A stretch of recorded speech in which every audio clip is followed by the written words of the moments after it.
Welcome back. Welcome back. Welcome back. We are here. This is the Keep It Clean podcast, episode number 10. I'm your host, Nico. I'm here today, joined with my brother's fellow co host, Brother Ray. What's going on, man? What's good, people? My brother Rose, what's happening with you, bro? What's the word, my God? My boy Ev, what's going on, man? What's happening? What's happening? How y'all doing? Doing well, man. We got some new things. We got a logo on this joint. You feel me? We stepping things up around here, man. We're gonna get it started off though with some little recaps. How was y'all's week, man? Rose, how was your week, brother? Solid, man. I don't really deviate from the schedule. So, every week when you kind of ask me, it's gonna be The same thing. real. We don't really deviate from the schedule too much during the week just to keep a sense of consistency. So, I feel that. you know, I feel solid that. though. Solid. Ev, how was your week, bro? Man, my week was good. I had a good week. It was busy. Work was busy as hell. So I just had to work this morning. I just finished working. So it's just been real busy. So I'm glad that finally got a little peace and quiet and here with the fellas. So what's going down? For sure. Ray, how was your week, man? Man, my week was cool, man. I got on the road a little bit. Uh, Work was solid. Got some things coming down the pipeline and projects in the motion. So we looking solid over there. And due dates are coming up soon, but I'm excited to do the work. And then at home, man, everything been solid. I got to see the folks a lot, man. Shout out to mom and pops, bro. Got to go down there kicking. They spent some time with their grandkids, so let them run around, get some of that energy out. And I did a mini chop up with Lil Man last week, like a keep it clean with Lil Man later on in the day Hey, after he shot.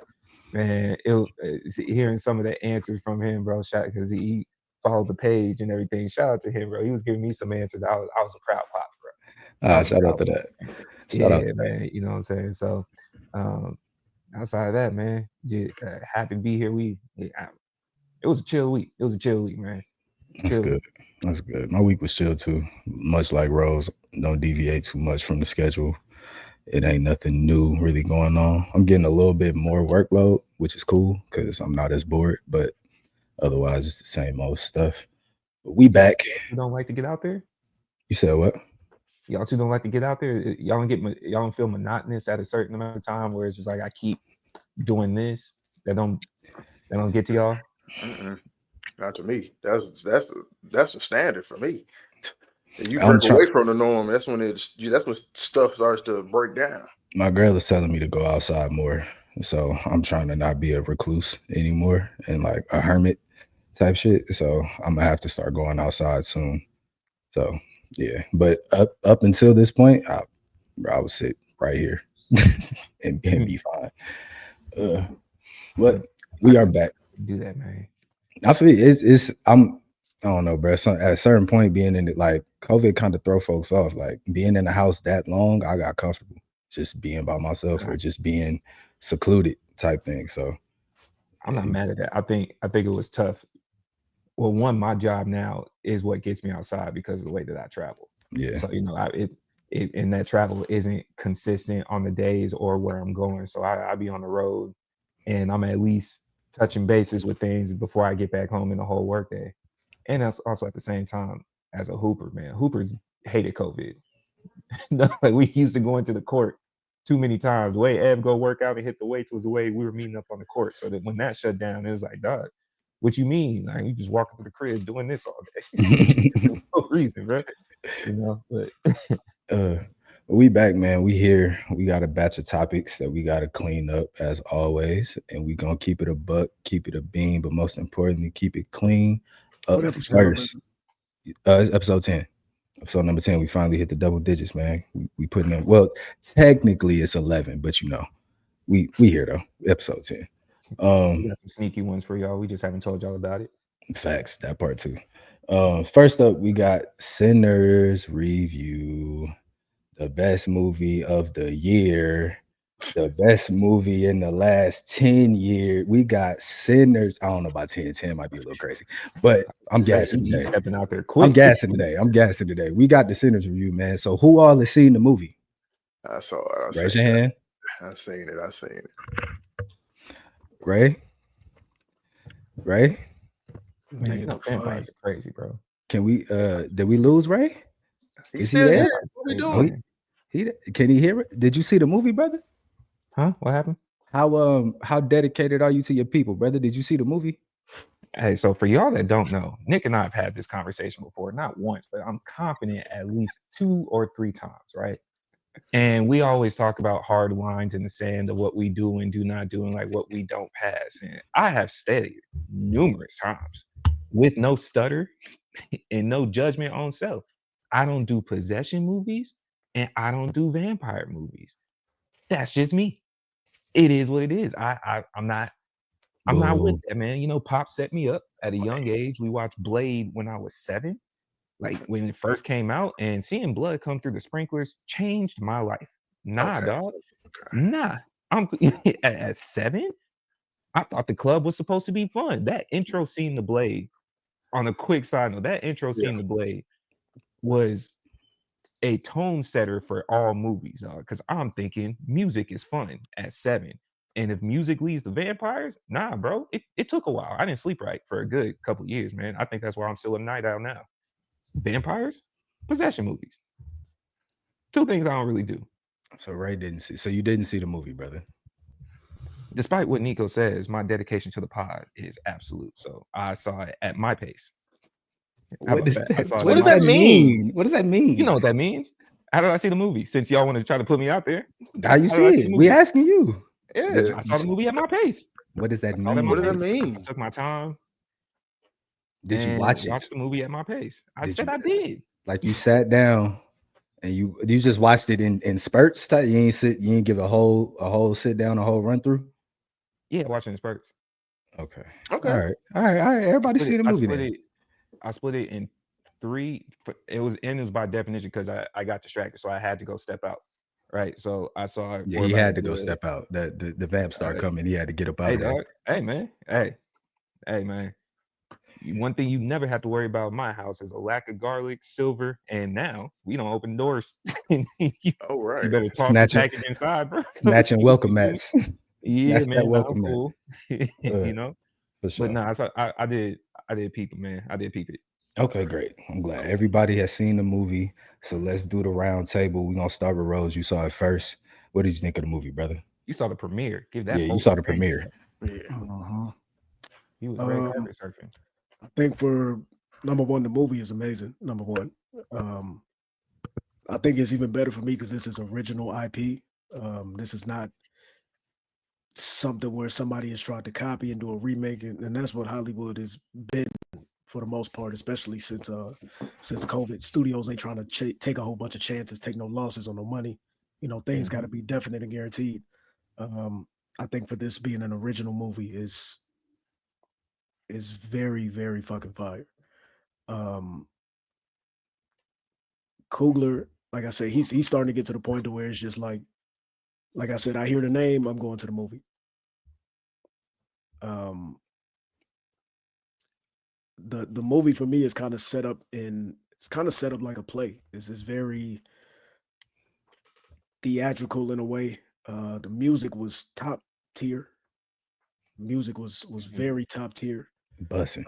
And I think as far as the acting goes, I think everybody, even down to the smaller characters, everybody held their weight. Like it wasn't where I was like, oh, you know, this person shouldn't be here. Because, you know, sometimes you get movies like that where it's like, who's this? Yeah. And why were they cast it? But I think everybody held their weight. And this was by far the best I've ever seen Michael B. Jordan as far as Facts. acting and just the difficulty of what he did as far as having to play 2 people. Phenomenal. I mean, I can't say that enough. And this should take him into a whole different stratosphere of actor, you know, especially when the awards and stuff come out. Hopefully, you know, people don't get snubbed, how you know how shit go. Yeah. But this should take him into a whole different stratosphere of, as far as at least respect as an actor. And I'm glad he got to play this role. I couldn't see too many other people playing this role. I mean, I could, but not to the extent that he did it. He was very committed and he leaned all the way into that character. So, you know, shout out to him. For sure. Ed, what you thought of the movie? You was the next person to see it. Man, I thought the movie was fantastic. Honestly, everything Rose said, I don't want to regurgitate what he said, but to add different layers to it though. But um, it was a fantastic movie, top to bottom. I'm be honest, Rose. I mean, Ray. That's why I kept trying to get you to watch it because I'm like, bro, I'm gonna be real. The vampires really wasn't even that scary in the horror aspect of the film. I kept saying every time when I was talking about it, the movie felt more just like a time piece, a time historic piece that just had a vampiric story involved, like more so. I was telling people, especially we were so deep into it before the actual vampire attack and fight happened. I'm like, I kind of wanted to just keep going with the juke joint and him going like if the KKK got involved or something instead. Like Right, it was right. one of those things where that the movie was so good where the actual vampire part to me it was just an added bonus because of the music, because of the depth of the characters, the detail of the characters and everything. It was that part alone was fascinating. So it was hats off to Ryan Coogler, the story behind the characters, the in-depth matters of everything, just the attention to detail that he did from top to bottom to be in Mhm. a Mississippi 1920s, 1930s time frame. It was just fantastic of everything that he showed, even with the different cultures and everything. So yeah, I love that movie, man. It was amazing. Mhm. Um, I'm gonna pretty much echo what y'all said. You know, Ryan Coogler. I'm trying to grow my own little Ryan Coogler right now, man. You know what I'm saying? Like Ryan Coogler, dog. You are amazing, bro. You are a genius, and don't let nobody tell you nothing no different. Cause to write this, like to write this and have this come from your mind and see what it looked like on the screen, yeah, nah, bro. You are different. You are different. This movie was so far in the from the setting, the focus on the blues, like the focus on the music, the I'm the vampires coming through to take the soul of the music. Like, you know what I'm saying? Like just the small clips of like from when they started playing their banjo outside and you hear the difference in how our stuff sound and how they stuff sound. Is no mistaking what that is. You know what I mean? And just all of those different little tidbits that he had in the movie. This movie is amazing, bro. My favorite scene, my favorite scene from this joint was the part where he brought all of the generations of the music together. Yeah, Like that, tying all of that together, like to show where where this music really does come from and then how we made it into our own in its own way. Hats off, man. Hats off to Ryan Coogler. Much hats off to Michael B. Jordan playing two characters and playing two characters and making them not be this, like showing how different they actually are within that. Like you yeah. could tell it was almost like it was two different people. Like, yeah, Yeah. nah, this joint is dope. Ray, what you thought of the movie, man? I, th- I thought I thought it was great and great in the aspect of, just as y'all heard me say, to get me past the underlying thought process that I already had coming in, because it wasn't even, especially after talking to y'all, because Rose gave me the rundown, and after we got off the pod last week, he gave me the rundown. And I was telling him up and down, bro, I'm not seeing that movie. He's like, you sure? I don't want to give you spoilers. I was like, dog, I'm not seeing the movie. Like, it's cool, right? So having my idea of watching those movies and having a general timeline of what Rose told me, it was still a great movie, despite knowing that, because it got to the point where um, I wasn't even thinking of the order segment that Rose had kind of made me privy to. I had an idea, but I forgot watching the movie. I forgot that it was happening. So the way that it was acted out and written, it made me forget about major plot points that I clearly knew about, because I was locked into whatever was going on, and the transitions were amazing, like how it was going back and forth. And I love the part, especially in the beginning, where the twins split up and then they were going back and forth between one riding with the cousin out to Yeah, the juke joint, the other one being in the city. I thought that was so dope. yeah, I thought that was so dope. So overall, man, I thought it was a good movie. I had some questions at the end, and then I also like had some separate thoughts, but this is just strictly in the movie itself. And I also appreciate, for someone like me, I love researching history and I love getting into it. So if you're making direct ties or you have something that has a historical context that makes me want to go look up something, I'll always love that. I'll always love that. So getting in there and is like being reminded of what the Asian population actually looked like in the South along the Mississippi River, and an understanding a perspective that the Irish people might have with whatever you know what I'm saying, traumas that happened to that culture. So it was a dope movie. I have respect for Michael B now. You know what I'm saying? I got respect for him now. you feel me?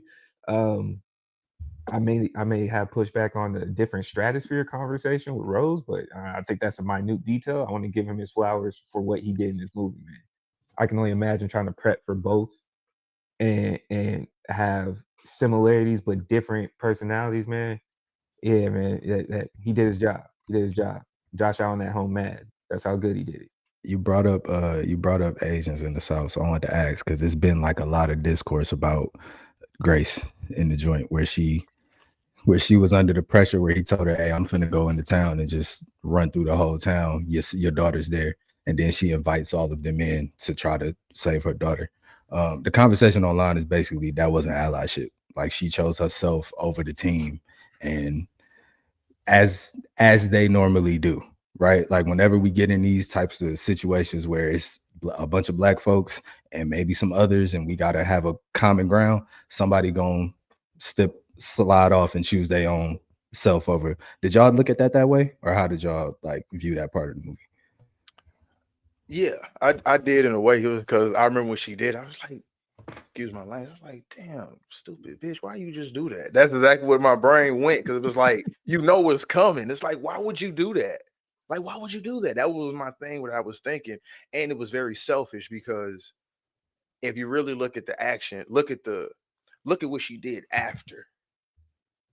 Right. All she cared about was killing her husband and dying with him. If you actually pay attention, she didn't give a damn about her daughter in reality.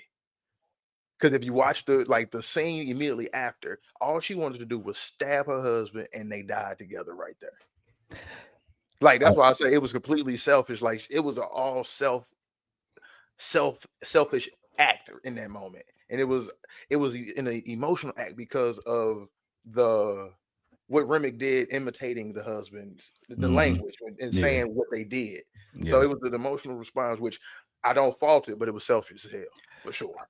I definitely thought it was selfish. All the folks that's in there talking about Grace, get behind me. Y'all got to move because it was like even before she made that statement, like where she was like, "You fuck it, come on in."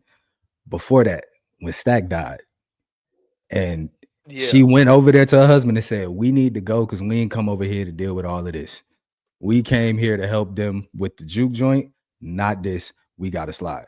So I think folks got to maybe go back and rewatch it. Yeah, go back and rewatch it. Like spend that money because we getting this movie to go exactly where it's supposed to go. But anyway, go back and rewatch. Like folks was there for what they was there for. And she said out her mouth, "Yeah, we ain't come here for all of that." So as soon as she saw, "Oh, my daughter is in trouble," nah, wrap it up. Y'all can come on in. Let's get to it. Like, lady, we have a plan. We trying to plan. We got a game plan, and you just gonna throw the whole game plan on? I wasn't rolling. Boo, both of you. What? Boo What? these men. Go ahead. Boo Come on. men. What we talking about? Not you two in our Paradise Talk telling telling X to stay home with your kids. Stay home with your kids. Don't get your spouse. Stay home with your kids. And then when a moment came for her to be a parent, you calling he wasn't her going into selfish to not town. get. He was trying to wasn't go back to Lisa. He wasn't there for her. He wasn't there for her kid. He was there for You Sammy. said the kid's name, dog. He You was said my there kid's for us. name. That's cool. What did he, and no, you wait, reacted no, what did he say? emotionally. Hold on. What did he say? He said, after this, after we get him, we gonna go ahead and go into town. He said that. It wasn't finna happen. Don't He sit was here coming and try there. to He tell was coming there for what he was coming for. Listen, also, and regardless to any of that, we had a plan. We formed a plan. So even if somebody come through and throw the monkey wrench, kids. Yeah, throw the monkey wrench. We have a plan, bro. So you sacrifice your kid. It's not sacrifice. You have a It's team huddle at the sacrificing least. yourself too, You though. have a team huddle at the least. You don't just tweak out and be like, "Fuck it, they all coming in." So Ain't nobody agree on How that. about this? How about this? There's a couple things. First off, let's not act like she didn't know who Smoke and Stack were. Let's start there. They're not friends. They're business associates. That's it. They cool. He cool. They cool with her husband more so. They are business associates. Throughout the movie, she has been setting the tone. I'm about my business. I'm about my family. He had to ask permission for them to even do the sign for him in the first place, right? So now, if I know if it was my ass on the line, you two would cook me. He was only using them for the benefit. That was a tone that was set with Smoke. This was a Smoke. mutual Yeah. benefit. This was, y'all got paid. No, it Y'all wasn't. got bread. No. Yes, they did. Yeah. They negotiated the price. They got paid. No, hold on. But the mutual benefit in the moment, I did my job. Transaction complete. Mhm. You got the sign. I no longer have any due diligence to you because the deal was made with my husband. I completed the job. You're not talking to me. I got my money. Everything I'm doing at this point was just extra. I didn't want to be here in the first place. So if we finish with our deal, I'm only mutually beneficial to you in this moment because you need extra hands to make sure some nonsense don't happen. You don't care about me. You care about you. So when I care about me, now all of a sudden you mad? Yeah. Because there's Shit. choices made, and you chose to stay here.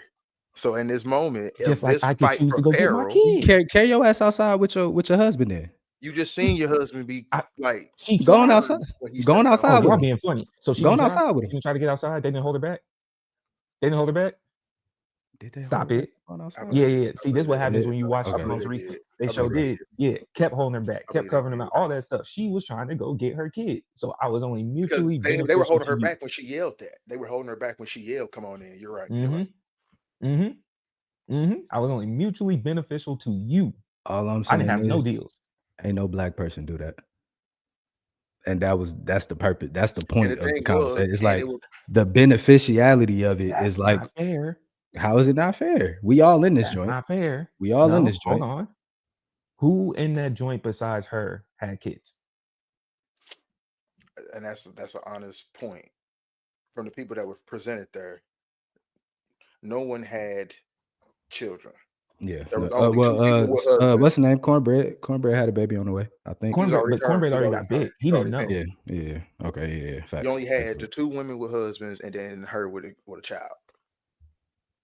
In that situation, I'm not giving her no leeway for that, bro. I'm not I don't either. care. I don't give a damn. I understand the notion. I but get it, but it's still selfish, bro. It's Right. it's mad other people in here And that you finna kill or get killed hold to on. save your one kid. Everybody in there that was with them had some type of beneficial relationship to themselves. They already knew each other. They had loving relationships. She's the only Everybody, one. they Not all know her. each other. Everybody in there know each other. No. Okay, Nick, you know the difference between knowing each other and knowing each other. They had friendships and companionships. they had a Except for business her. relationship. Yeah, with her it was a I'm business following you. relationship. Yeah, I'm I see what following you're you. saying, right? I do see. What Okay. No, y'all are protecting y'all. And also knowing if it came down to it and who was going to step up for who, you're going to step up for them if they're in trouble before you step up for me. I'm the loose string. I'm the disposable one.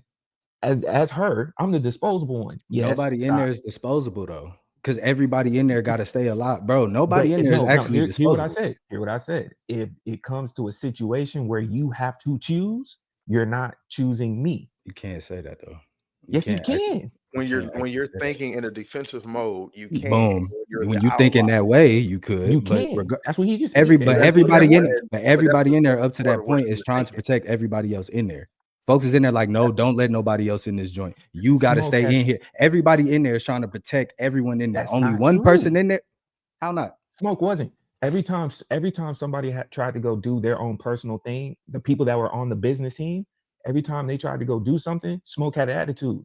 Hey man, get to the door. Where's my money? He didn't care about none of their personal relationships at all. When Stack went to go chop it with old girl, when the guitar player was going to chop it with old, every time he tried to come to them with something, I'm only here about business. That I'm was the talking about entire once movie. the vampires pulled up, everybody in there And was it's trying to about protect business everybody to him. in there.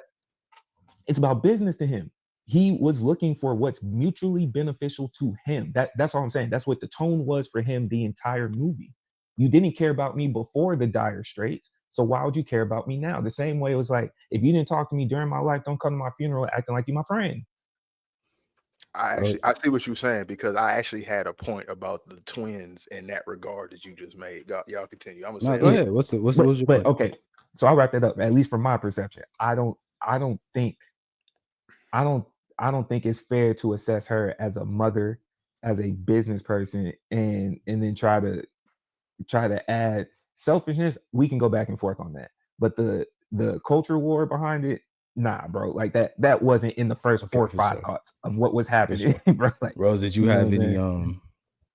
did you have any like thought in that direction about her betraying the team, or was it just kind of just like that? It was what it was. Nah, See, bro. look I at think that that's a word part of. betray, you dirty bastard. I That's think how they. No, I'm saying that's how they put it out. So I'm, you know what I'm Yeah, saying? that's why I be trying to kind of like stay off Twitter a little bit too after movies and shit, because everything doesn't need a think piece. You know what I'm saying? Like that's a that's a part of like making movies good too. Yeah. Like somebody it You has to gotta be a have the twist. protagonist, an antagonist. Somebody has to mess up to continue the plot of the story.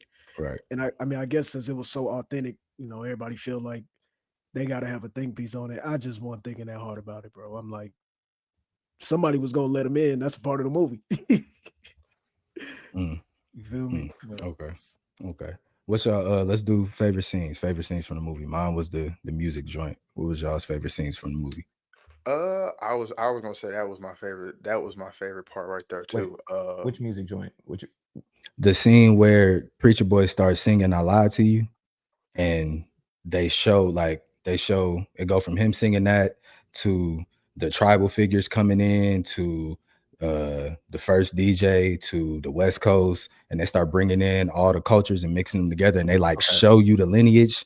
Like, bro, he pulled Isaac Hayes out, like, you know what I'm saying? Like, come on, man. It's different, bro. That was too different for me. Yeah, that's my favorite scene. That was my favorite scene too, but it was my favorite scene because even with how beautiful that was for the story, that scene was everything. That scene was the entire plot line of why we're here. The freedom. Because again, they said the line, the poem was said at the beginning, for us, music, it blurs the lines of our past, our present, our history, and the thin layer of life and death.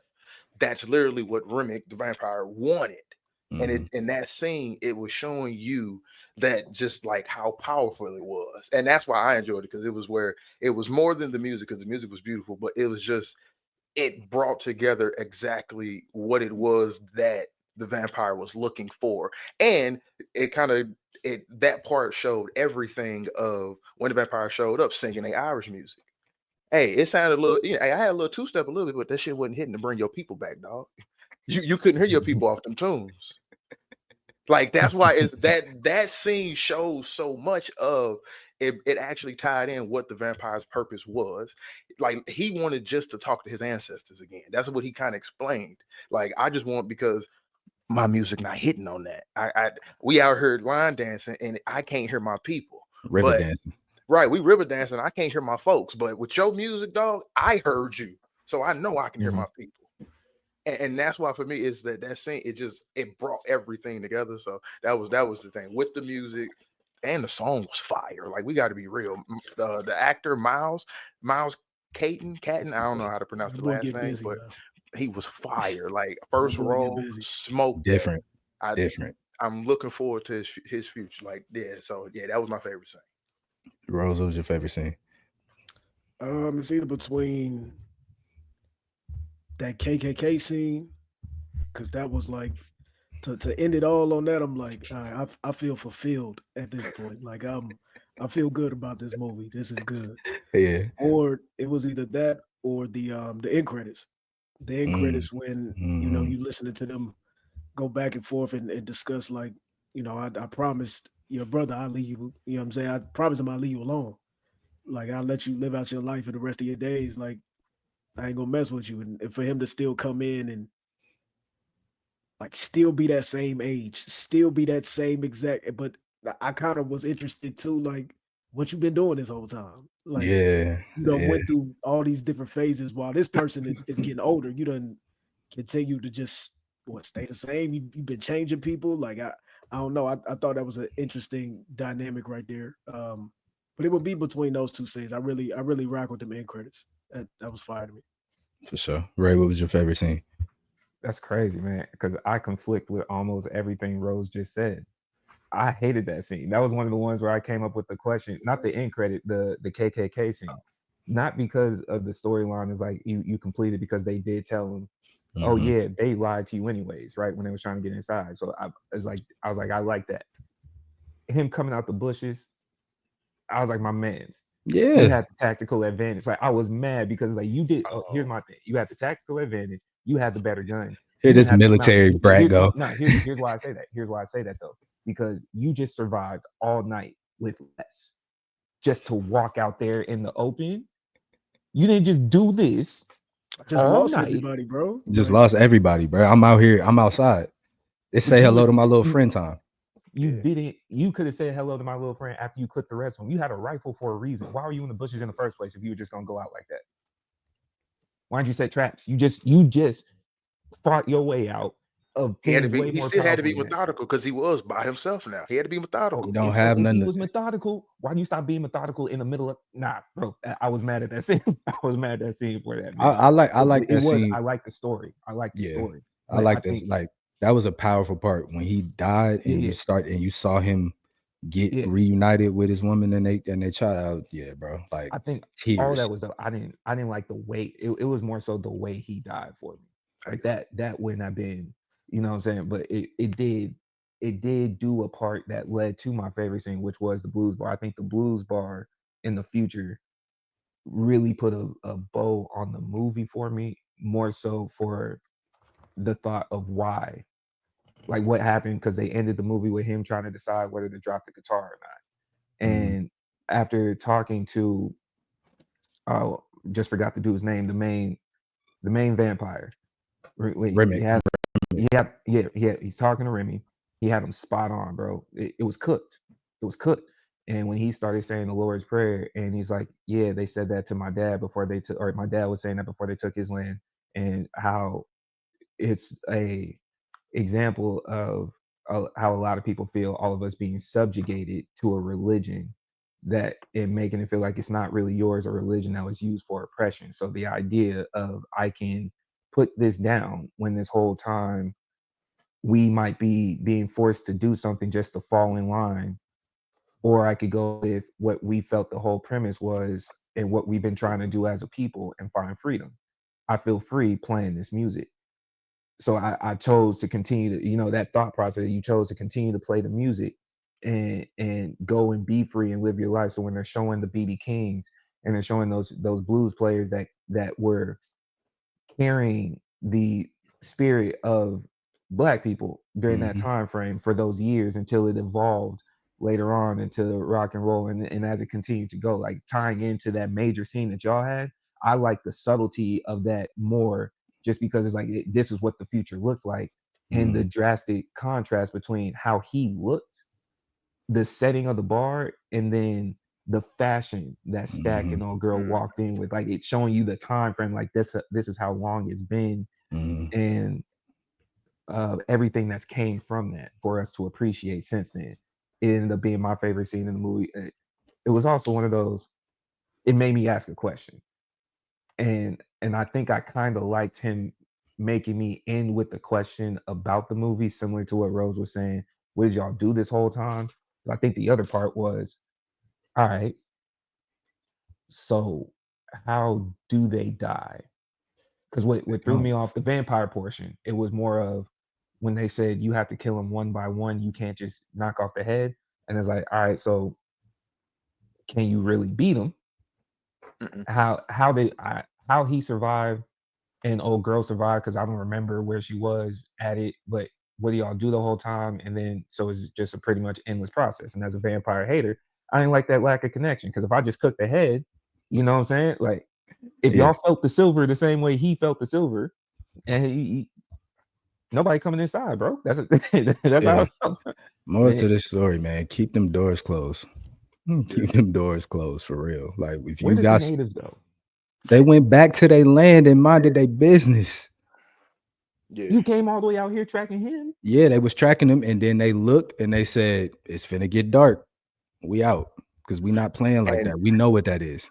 I have to say, I appreciate the Choctaw because guess what? That they was really on his ass. Mind you, you realize it was the sun out. Mm-hmm. They found where Cuz was chilling in the and Mhm. chilling, resting, and got on him. Yeah, I shout out to them, and they was smart. They saw them vultures across on top of yeah, their crib and said, "You know what? You're lying. We're gonna go." yeah. And We bro gonna go said, ahead and bro was slide. like, it's already too late. Like you Yeah. probably You already already let him in. in your house. If you Yeah, already let him in, it's over with. we gonna slide. Yeah, yeah. But yeah, man. Overall, go ahead, Ray. I was gonna ask if y'all in that situation and you the Choctaw, right? We chase Mhm. you for a reason. We know what's gonna happen. We would have smoked Y'all just everybody in the house. Facts. that part. Facts. Okay, thank you. I just want to make sure I would have just waited. It's like, hey, man, Soon that as whole they, house is cooked. soon as they get to coming outside, steak. We would It's have over smoked with. everybody. It's over with. Man, what? Because that's the part of me. That's why I don't do possession movies and vampires. I know who I am. At any point, if I see you hovering at the end of the bed like they do in some of the movies, if I see you moving a particular way, it's capola. There's no ifs, ands, and buts. A Man said, small twitch I'm is a shooting. full what? That's like when Smoke walked in there and seen and saw Mary with all the blood on it. Just Yeah. That's lay something down. Like, what? nah, no hesitation. No, No man, not hesitation. at all. But when he was talking about like, nah, man, that's my brother. Nope, 2 to the head for safety. Nope, it's not happening with me. I'm just letting y'all know if y'all ever in this situation and it's an apocalypse and you with me, you better have all your emotions understood So and in a you calm, sensible manner. 'Cause I'm you pulling so you would have shot the old head when he started twitching, huh? quick, When he was talking about I'm drunk. Hold on, give me a minute. quick, You would have shot him. Oh, that's quick. Is crazy. either that, you got to strip. So I That's see no bite marks. I feel It's it. either that, you got to strip. I'm sorry, Definitely feel it. nah. But yeah, man, I love the movie. 10 out of 10 for Yeah. me. I will be back to go see it again. I will be buying the physical. They got this joint on vinyl. I'm buying the film strips. Like, yeah, nah, man. This movie is fire, bro. This is fire. Would y'all want a second part? Nah. Nah, I'm cool. Yeah. Okay, cool. cool. It sounds good in theory, but it's like if you can't dedicate the same time to give it the same fleshed out story like you did, Yeah. nah, leave it where it's at. But It's I like think if it for sure can be a part two with how they walked out the bar. Like it can, it's potential for a part two. Would I be yeah, mad at it? I mean, I just, some movies, it's hard to do part twos, bro. yeah, Like, yeah, you know what I'm saying? The I think that's storyline one of becomes those too movies that's predictable. so authentic. Like, just leave it alone. Like, let's yeah. go Yeah. to the next project. That's the yeah. next I want to thing. see what Ryan Coogler's next idea is. Like for sure. Yeah. Like yeah, because At, this at best, because I saw people talking about it. At best, they were talking about doing a spinoff series of what happened or what did Stack and old girl do during that time. And I was like, nah, bro. Like just let it rest yeah, because it just was let an it be. original. You did this after a writer strike and COVID. Let it be. Yeah, But I Let it can't see be. them doing another one and he just getting for the rights back. the critical acclaim and like it like Mhm. when it continues to be successful as we probably think it's gonna be, if you want your bag real quick, run this back. Like We- get Facts. you Nah, another but one, bro, because you did the first one. That was solid. But I think we've seen a path paved where you can get all of that and get the allure when you after the same thing with Key. No, sorry, Peel. Jordan Peele. Yeah, Jordan. that's what Jordan I Peele. was just about to say the same thing. It's like if nigga would have made a Get Out too. Like Yeah. That You would have know what I'm been saying? weird. Yeah. That'd have been weird. Like Yeah. these movies by themselves left so many questions, conversations, thought processes. Just let it be. Let it And rock. the allure of the mystery behind it too. Nah, man, we've seen that path is paved, man. It's comfortable over there too. You're still gonna get your notoriety. I still think you get that bag as well. I still He think you do. get that bag, you know. He got the because I think after 25 years he gets the rights back to this movie. Mhm. Yeah, that's which ain't like the groundbreaking or nothing like that, but it's still fire. Like that they're giving you the rights back to your own shit and it's after 25 years. That's fire. Mhm. I don't know if these companies ever really give up the rights to those movies for real, or they if do, how but long we that also take. we don't go searching for that type of Yeah, information. that's true. That's a fact. That is a fact. But yeah, man. Overall, shout out to Ryan Coogler. Shout out to Michael B. Jordan. Shout out to the entire cast. Shout out, yeah. Fire movie. Fire movie. Let's keep it. We got. What's up? Why? Really quick question. Rose brought up something to my attention when we were chopping it after the pod last week about the movie. Who he was? I don't want to butcher it, so correct me if I'm wrong. But he was saying this is a great shout out and a chance to appreciate Michael B because he felt like that role. And after seeing it, I agree with you. He felt like that role and the way it played out wasn't meant for him. He just happened to be the candidate for it because we were talking about Lovecraft Country and how there was a lot of similarities between it. And I think Rosa said that looked like that role was really written for Jonathan Majors. But because of everything, it's like, okay, we need to slide over here. And when I watched it, I that was a thought that did stick out of my head. I was like, nah, I see this the whole way through. I would think if anything, it was probably written for both of them because like Michael B is always working with Ryan, so I don't think that wasn't like a choice. But I definitely think he probably had an idea of like I'm gonna grab Michael and I'm gonna grab Jonathan type shit, and we just gonna do that. And then Jonathan had the year he had, and it was like, all right, Mike, you got to shoot both of these joints. So yeah, but I don't think it was a thing where it wasn't written for him. I think he had him in mind. I just personally, I think so. I ain't see that. I ain't pick up on that. I do know he would have been in that movie though, because you can't do Lovecraft Country and The Harder They Fall, and you not at least have some involvement in this movie somewhere. Yeah, I used to be on that same page. I used to be like that. Like before watching the movie, I was like for sure off the trailers. Like, yeah, Jonathan Major's supposed to be in this. But then how I watched the movie of it being twins, and how like them being twins was such a symbolic nature of the entire movie. Yeah. That's where like it made me think. Unless he did an amazing job of doing rewrites, no, it was supposed to be twins.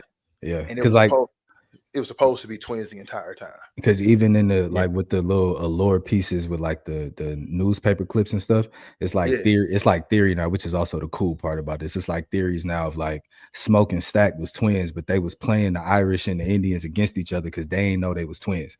You know what I'm saying? So it's like, you feel what I'm saying? So it's like that piece right there. I don't know how you work that in with Jonathan Majors. Type shit.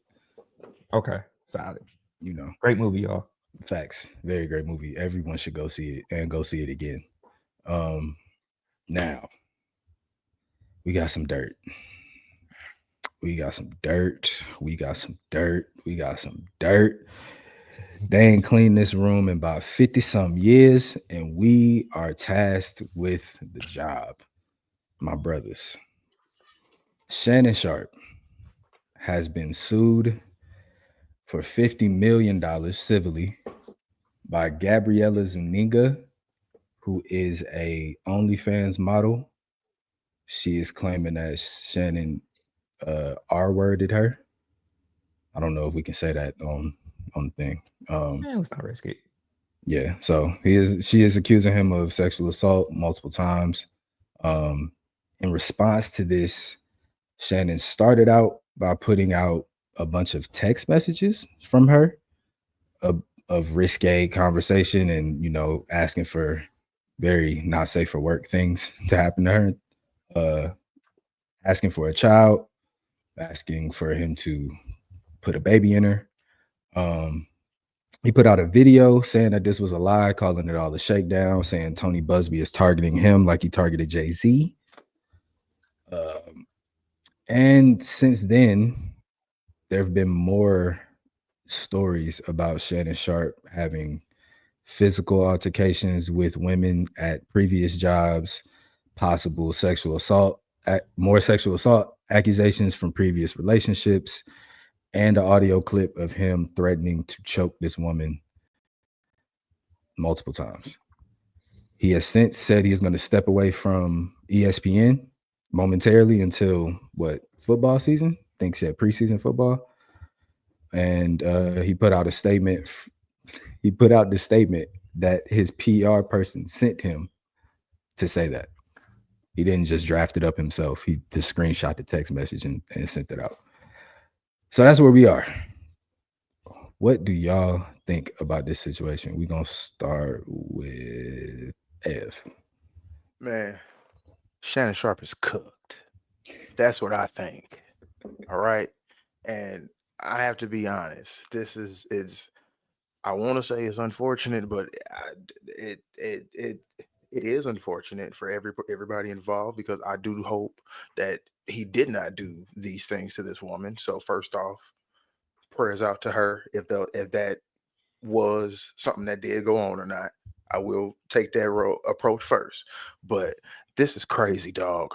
And before we even get into that, I want to say, do y'all not vet y'all employees no more? Like, because this is the thing. I searched his name in CBS and was able to find articles from 2010 and stuff about rumored allegations. And rumored allegations that go back to when he was playing with the Broncos. If I found it, Why y'all ain't find it?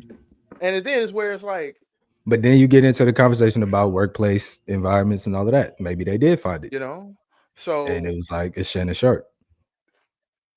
and And so there are that's also where now allegations. True. Also allegations. there are allegations, too many. And then so I'm kind of like, one, I understand he was about to sign $100 million deal apparently, so that's where it all came down. So the He was term to finna buy shake down, CBS. yeah, ironically, um, I understand all that, but it's the text messages coming out. I understand that they were into BDSM things, Yeah. but it's just looking really nuts. And then she's 19, 20. That's where Shannon, you are Y'all go. 56 years old. A 19-year-old don't want nothing from you, man. Nothing but a bag. Nothing but a bag. We see this time and time again. You're not getting your groove back. You're getting played. All right. And if you want to give her the bag, that's fine. That's your prerogative. You can do that. But my brother, you talking about relationships? She's in the text messages asking for baby gravy. You gotta look at that, brother. Be sharp. Be like your name says. Like, think, bro. What do you do? This is nasty work, man. This is nasty work. I don't care how many times Shorty texted you something crazy. I don't care how many times y'all met up for BDSM. I don't care about none of that. It's like she said in other text messages. As soon as she said no, it's a dub. Get up out of there. And you get yourself out of these situations by not even dealing. You're 56. Where's your wife? Where's your, like, sit down. Why? Yeah, I can't. I don't. For me, you set yourself up for this play because everybody along the way, from Monique to who else, to Cat Williams, everybody came along the way and said, "Hey, bro, Chad Ochocinco, hey, bro, you might want to cool out." And you was like, "Nah, I'm doing what I'm doing." Here you go. Congratulations, you played yourself, bros.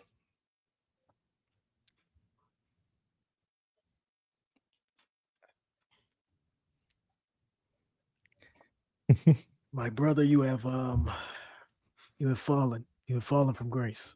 Um, Fast. I would like to say I want to leave allegations as being allegations until the rest of everything comes out, because I did see, like, when you read in some of these text messages, there are really big gaps in between from the time where she's texting the time where he's texting. Like, it was one part where it's like a year gap. So I'm like, what happened in between that time? Like, I guess until the full transcript and everything is out, I'll be able to make a better assessment of what has happened. But perception is reality, bro. Like, if you knew this was coming down the pipeline, because allegedly they had been going back and forth about this since February. Mm, Um, mm, bro, you should have just paid that girl, like, facts. and kind of tried to get that out the way. Um, the part about him being 50, I mean, that's a whole separate issue. Like, that's a, I want to get into that though. I I mean, want I to get am into a that. fool. I just don't. Number one, you can just tell he moved like a real old nigga. like you just an old nasty nigga. Like Yeah. I've You've through been this around them. You'd have been around through those this types of old men. conversation, and just Yeah. I know niggas like this. And it's just like, bro, I am a part of the my former life. I am a reformed escort connoisseur, bro. Like, so it's like my man. All right. Just go get the escort. All But get the right. high class escort, like of everything Yeah. that you could have. There's so many women that really do this, like that you could have kept doing this for as long as you wanted to, my And boy, never heard nothing and about never it. heard nothing about it. And it's like, man, I don't know what trap you fell into. And I would have been cool with everything until the race play. Yo. Hey, listen, my brothers. Any woman telling you to put a big black baby in her, you need to run for the hills, bro. You need to get far away from her. Push her. Like, yeah, push her. Don't grab her. Push her. Push her away from you. That's got to be something. That's got to be That's something crazy. deeper rooted within him. Yeah. You know what I'm and, saying? and that's my thing. It's like, bro, you from the sticks in Georgia. I know your grandma told you about this.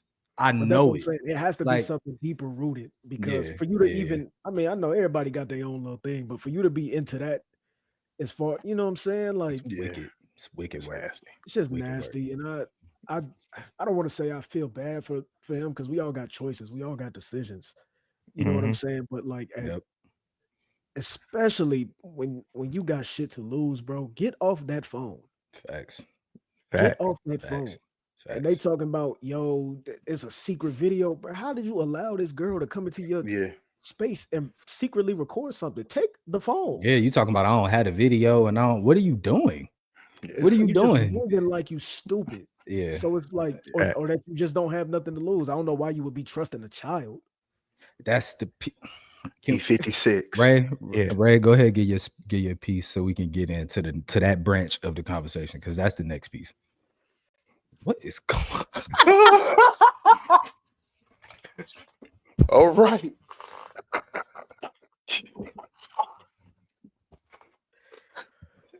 I'm crying. Oh Lord, man. What is Welcome, brother. Welcome. Oh Oh. no. is this Lawyer Larry? Uh-oh. Is this Lawyer Larry? Uncle Shannon, Oh my God. Oh no. you like to dress sharp? I just wanted to make sure I was sharp when I address you, good sir. We good? We good? We here. Okay. We here. Uncle Shannon, Hold on. You done been Introduce here yourself. for a while, Introduce man. yourself, brother. Hold on. This Introduce is yourself. Ray. This is Ray. Bucket Hat Ray. L to the door. Half of the R&R boys with my brother Rose. Just here to address you, Uncle Sharpe. You done been around the block. Our grandma's the same. Our mama's the same. That country is deeply rooted in you. I know they done taught you fables and ideologies to walk down. I know they said something crazy like, at minimum, half your age +7. +7. Rules like that. Keep it safe. Keep it safe, man. You were batting out your league. You was batting out your era. See, you didn't grow up with phones. You didn't grow up with this technology, my brother. He was in the Negro League. You need to stay in your era. Yeah. She grew up on this. Facts. She grew up on this. I don't understand what you was doing. I don't understand the whys behind it. But I do know you ignored a lot of advice. I know somebody grabbed you a few times and you pushed them off you. Mother Monique grabbed that man in the most off you. real way and said, you need to get you a good old big gal that's gonna cook and have you in the house, rub your feet, Sir. have you sitting down. Sir, your grandma didn't pray for this. At She all. didn't give none of them tithes or offerings for you to be out here acting like this At all. in any way, shape, At or all. form. Come on, man. I know somebody tried to grab you before you released them text messages. That sounded like a you decision, looking just as bad as the rest of these decisions that have been going on. And somebody should have grabbed you before you put out that press release about leaving ESPN. Because how you posting the screenshot of the message from your PR team? What Shannon is running around on his back foot looking crazy right now. He too frantic. He got to do something. The famous athlete we once knew is looking paranoid and spiraling, bro. You got to get it together. You look crazy. The That fix boy was is Satchel in. Paige trying to play with Barry Bonds now. Facts. It's a new day. They have enhancements, brother. Facts. The Facts. fix was in. What do y'all even talk about? And The that's why fix it's was hard for me in. to feel bad about it. Because it's like, Hey, man. brother. And it's like the one thing I know about an old nigga is this one thing you niggas know about old niggas. An old nigga will talk you to death and tell you all these things that you supposed to be doing and how he grew up and how different they are and be go on and dirt. do the exact things that they tell you not to do. 100%. And so I'm like, brother, the one thing you are not holier than thou, my boy. You need rehab. Yeah. You need rehabilitation. Yeah. We need to really talk about. I know I always, for some reason, I'm the old man bozo guy here, but we need to really talk about these old people trying to regain lost popularity and lost fame that they didn't have because social media didn't exist. Like, because this is the thing, Shannon Sharpe is a perfect case of this. Think about it. When he retired, he was, I guess, the GOAT tight end, right? He had broke all the tight end records. He didn't have the love and the lore that Travis Kelce would have right now. He never got that because he ain't you become didn't have Unc. that. He ain't become Unc till you got on TV cooning. He ain't become Unc till it was them dogs and the miles, them black and miles and the hen dog. Exactly. And you never had the opportunity he never had the opportunity to relish in his greatness and prime. And now, because you're on media, you got a new fresh life. And now it's Instagrams, the Twitters. You can now publicize yourself more. You want to go and regain some of that youthfulness that you used to have. It sounds good until you realize, as all of us have already said, you're reaching out your age group because too old for this. You don't know. We already seen you play Michelle. You accidentally went on Instagram Live. Come on, bro. And this was a few months ago. So we already know you don't know technology as you think you do. I don't even think it's that. I don't even know how you accidentally go live. Don't it just ask you if you want to do it first? Like it's like, come on, bro. You start doing that and then you start selling enhancement pills right after that. Like this is not that, but that's what I'm trying to get to. It's like, bro, you've been playing into this exact foolishness this whole time. So welcome to your lay in the bed, bro. I don't like the whole shakedown. First of all, listen, bro. Hey, if you hold on real quick, right? Let me just real quick. If you got shorty, a white woman, in your text messages talking about give me a big black baby, don't get on TV trying to tell me, oh, I'm a black man. I know what you are. And it's not that. It's not that. Go ahead, Ray. You know that comes with Unc. You know that comes with the Unc situation, man. When you get hemmed up outside of your era, outside of your age, Shannon did a Unc statement. I'm a black man. You go reach for that. You know what that is. Nasty. You know what that is. Hey, nasty. Again, that's where the frustration comes, Uncle Sharpe. You've seen this before. Again, you had an example of you batting outside your era. You knew this. That Instagram clip, all your peers told you was batting outside your era. Nobody can still figure out how that accidentally happens. None of us. But I'm trying to give you the pass at the time of you are old. Maybe you're not savvy. Maybe you didn't know what happened. Because for us that grew up in it, that's not how players get caught slipping. That's not how players get caught slipping. So I said, man, Monique tried to grab you. Someone's reaching out to you. And I don't understand what's going on. You was talking to Donnell Rollins crazy. You was talking to Donnell Rollins crazy. You was telling Donnell Rollins, where you meeting these girls? What y'all talking about? Why she so young? I'm just trying to understand. How is it like? Why would you do that?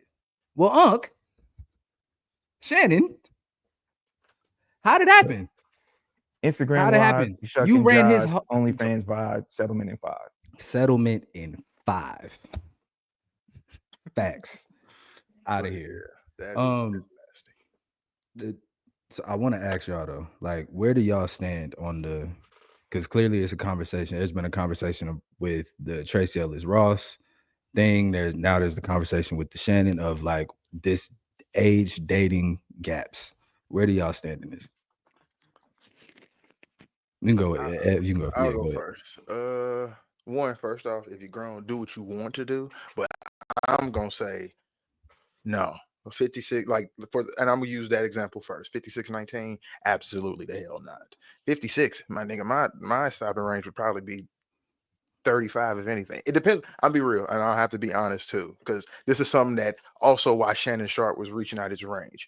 When you look a certain way and got a certain stature, that alters your age gap. Because if I'm single, 56, and I look like, if I can still stay in the gym, I'm probably gonna be able to shoot out that range too. But that's the problem, is that, Shameless plug. Good shout out to yourself. I love that. hey man, stay fit. That's what you got to do. You know what I'm saying?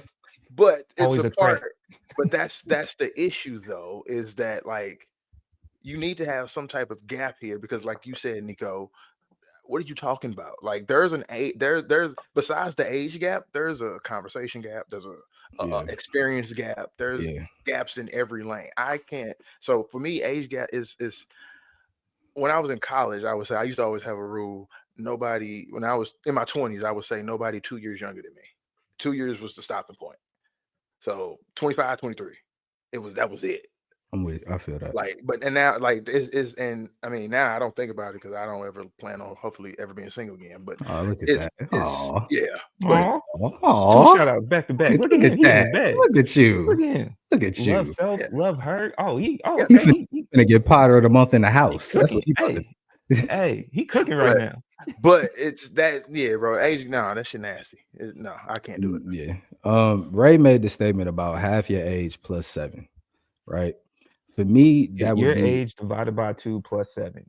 right. And for me, that would be a At 21-year-old, and I would be disgusted. Yeah, that would be 23 for me. Like, That would be Like, terrible. no, if but no, what I'm saying, I like get you. No, I that get rule what you're is saying. that's the minimum I that get you it. should even ever consider. It's still not recommended, but that's the Disgusted. minimum that you should ever consider. Your age Disgusted. divided by 2 plus 7 is how low you could go.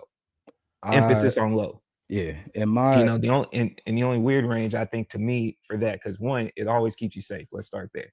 It always keeps you within an age bracket that you don't have to have any have no additional questions about. allegations. Yeah, You no. feel me? The only time where it's weird to me is that little pocket of your college years, man. Hey, dog, you shouldn't be 21 dating anyone under 18. If you in the bar and he or she can't, stop it. Dub it. Stop it. Or you need, unless y'all was high school sweethearts, and even then it might be questionable. So that little college side, man, just date where you can both go. That's how I feel about that in that pocket. Yeah, Date where yeah. you can both go. You know, Yeah. but your age divided by 2 plus 7, bro. Keep it safe. I've always dated around my age range, a year or two older, or same age. I think I've dated girls like a year younger than me once. Never been an appeal of mine to go grab a little 21-year. Like that's just not. I don't know. Like 4 years is a crazy gap. 3 years is a bit much. Like the older you get, 37, 33, whatever. All right, cool, whatever. You know what I mean? Everybody grown. But for me, general rule, I always try to just stay around my age range, bro. Like I can't. It's not necessary. And if you can't bag, I don't even want to say bag. If you can't court a woman in your age bracket, like successfully, and you gotta go down lower to be successful, that's something off up here. You gotta go figure that out. But the conversation exists where we understand we live. I don't know whether it's cultural. I don't know if it is a result of whatever system. I'll honestly say I haven't tried to dive that far into that certain mindset, right? But we know that oftentimes women shoot up and men aim for physical. So after a certain age, the physicalities between it, Reality. or the physicalities don't necessarily exist the same. So that is a conversation piece, because as long as they are of a certain age, there are beliefs out there that you still should be able to do what you want to do if they're two consenting adults. So what would make that? I'm saying know, at certain points, reality got to settle in, bro. If you 56, the age range of like you in the gym, I'm sure it ain't only 19-year-olds in that gym. Like you know what I'm saying? Like at a certain point, the reality has to set in. I get, oh, the women my age, they ain't looking the greatest. You're in the gym already. Like I know, go move around, talk to some folks, see who else is in the joint. But I know you ain't just set like there's nobody else available in the gym that you had to settle on a 19-year-old because of body crazy. Stop it. Like And my thing, go ahead. sorry to cut you off, but I just want to say this. Once you hit your 50s, anybody younger than your kids or in your kids' range is off the limits. Because that's one thing I've been lost with this entire thing. That girl 19. His youngest child, I believe, is 25. Like, come on, man. So They couldn't even went to the same high school. Like, this is ridiculousness. It's nasty, bro. but Rose, what's your stance on the dating age gaps? I mean, shit. Everybody. I mean, if it's consenting adults, like, all right, cool. But it's like at a certain point. I mean, I'm in agreement with y'all. Like, some shit is just weird to me, and I guess you don't really understand it until like if the roles were reversed and that was your daughter talking to a 50-year-old man, you may feel a little different about that situation. You know The what I'm power saying? dynamics is ridiculous, bro. And it's just like at the end of the day, like I don't have nothing in common with a 21-year-old, a 22-year-old. Like our lives are completely different, and it ain't nothing to really talk about. Now, if it's just a sex thing, like, all right, cool. Like I get it, cool. But this looked like y'all was trying to be in a relationship, which I'm like a 19. Like what do y'all talk about?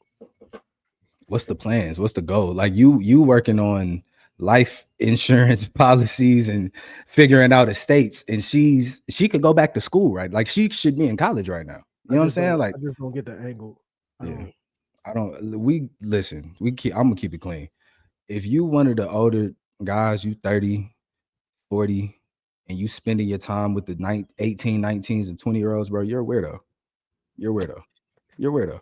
I'm sorry. Like, it is what it is. I'm not sorry. You're a weirdo. Like, there's a line. There's just a line. And at a certain point, if y'all don't have nothing in common that y'all can build towards, like her life goals and your life goals is not the same thing. If the only thing that's here is physical, my man, go find you some of your age and get physical with it. Because otherwise, this don't lead to nothing proper. Nothing good. That sounds good. I don't see nothing good coming from this shit. That sounds good. That's how I've ran my whole like. No, I got you. No, really quick. That sounds good for the deep thinkers. For y'all that don't think that far, let me just keep it simple for you and keep it clean. If you got to take supplements to keep up with her energy, rethink your situation. I mean, these days, bro, I don't care taking supplements just because. No. I don't care if you need the caffeine drink, you need the Hims, you need the blue pill, you need to put some oil on your knees, you need some vapor rub. If you need any supplement to keep up with her, reconsider your situation. Shannon Sharpe, that's simple. Shannon Sharpe, you're a nasty man, and I hope everybody in this situation gets what they deserve. I'll say that. I hope if anything happened to her, I hope she gets the help and the counseling and all of that she needs. Shannon, I hope you go get the help and the counseling that you need, because you having a midlife crisis, brother. You having a full-blown midlife crisis, and we've seen it on camera for the last couple of years. And this ain't it. And that's if all of this is true. That's what I'm saying. Yeah, if all of this is facts, I hope everybody goes and gets what they need from the situation. I don't want to backtrack. I understand what you're saying, Nick. I don't want to backtrack in hindsight, and at least for me personally, start assessing things because maybe it's my perception and what I thought I've seen on social media. I don't want to go back and say we've been seeing this type of stuff because he does have a large amount of success and momentum that people were highlighting for how he typically handled himself. So until this very point where I do understand those allegations have been out, those allegations came out when he wasn't at this point in public perception, right? Like he was a football player, yes, but I think this is the most popular he's ever been. He has like his own version of Joe Budden. We know you more for Mm. this possibly than we do for what you were professional in. So he was always viewed as Unc for a reason, right? Even the whole Club Shay Shay thing, when people come and vent to Unc because he's a personality that you love, you embrace. So I may not be willing to go back in the hindsight situation and start assessing things in this manner, as opposed to going like just build from here, right? Because I don't know if we really have many told you so moments, even though we have certain, like Monique and them saying something to him and trying to grab him. That's the In moment. totality, his character, no, but in totality, what I'm saying is his character was viewed a particular way. I'm not saying that's not the moment. What I'm saying is it's hard to go back now and be like, oh, see, it was just right here. It's like, nah, man, he's loved currently. And until this very point, he was loved. We might have had some jokes on him. We might have had some situations where it's like, oh man, you could have handled it better.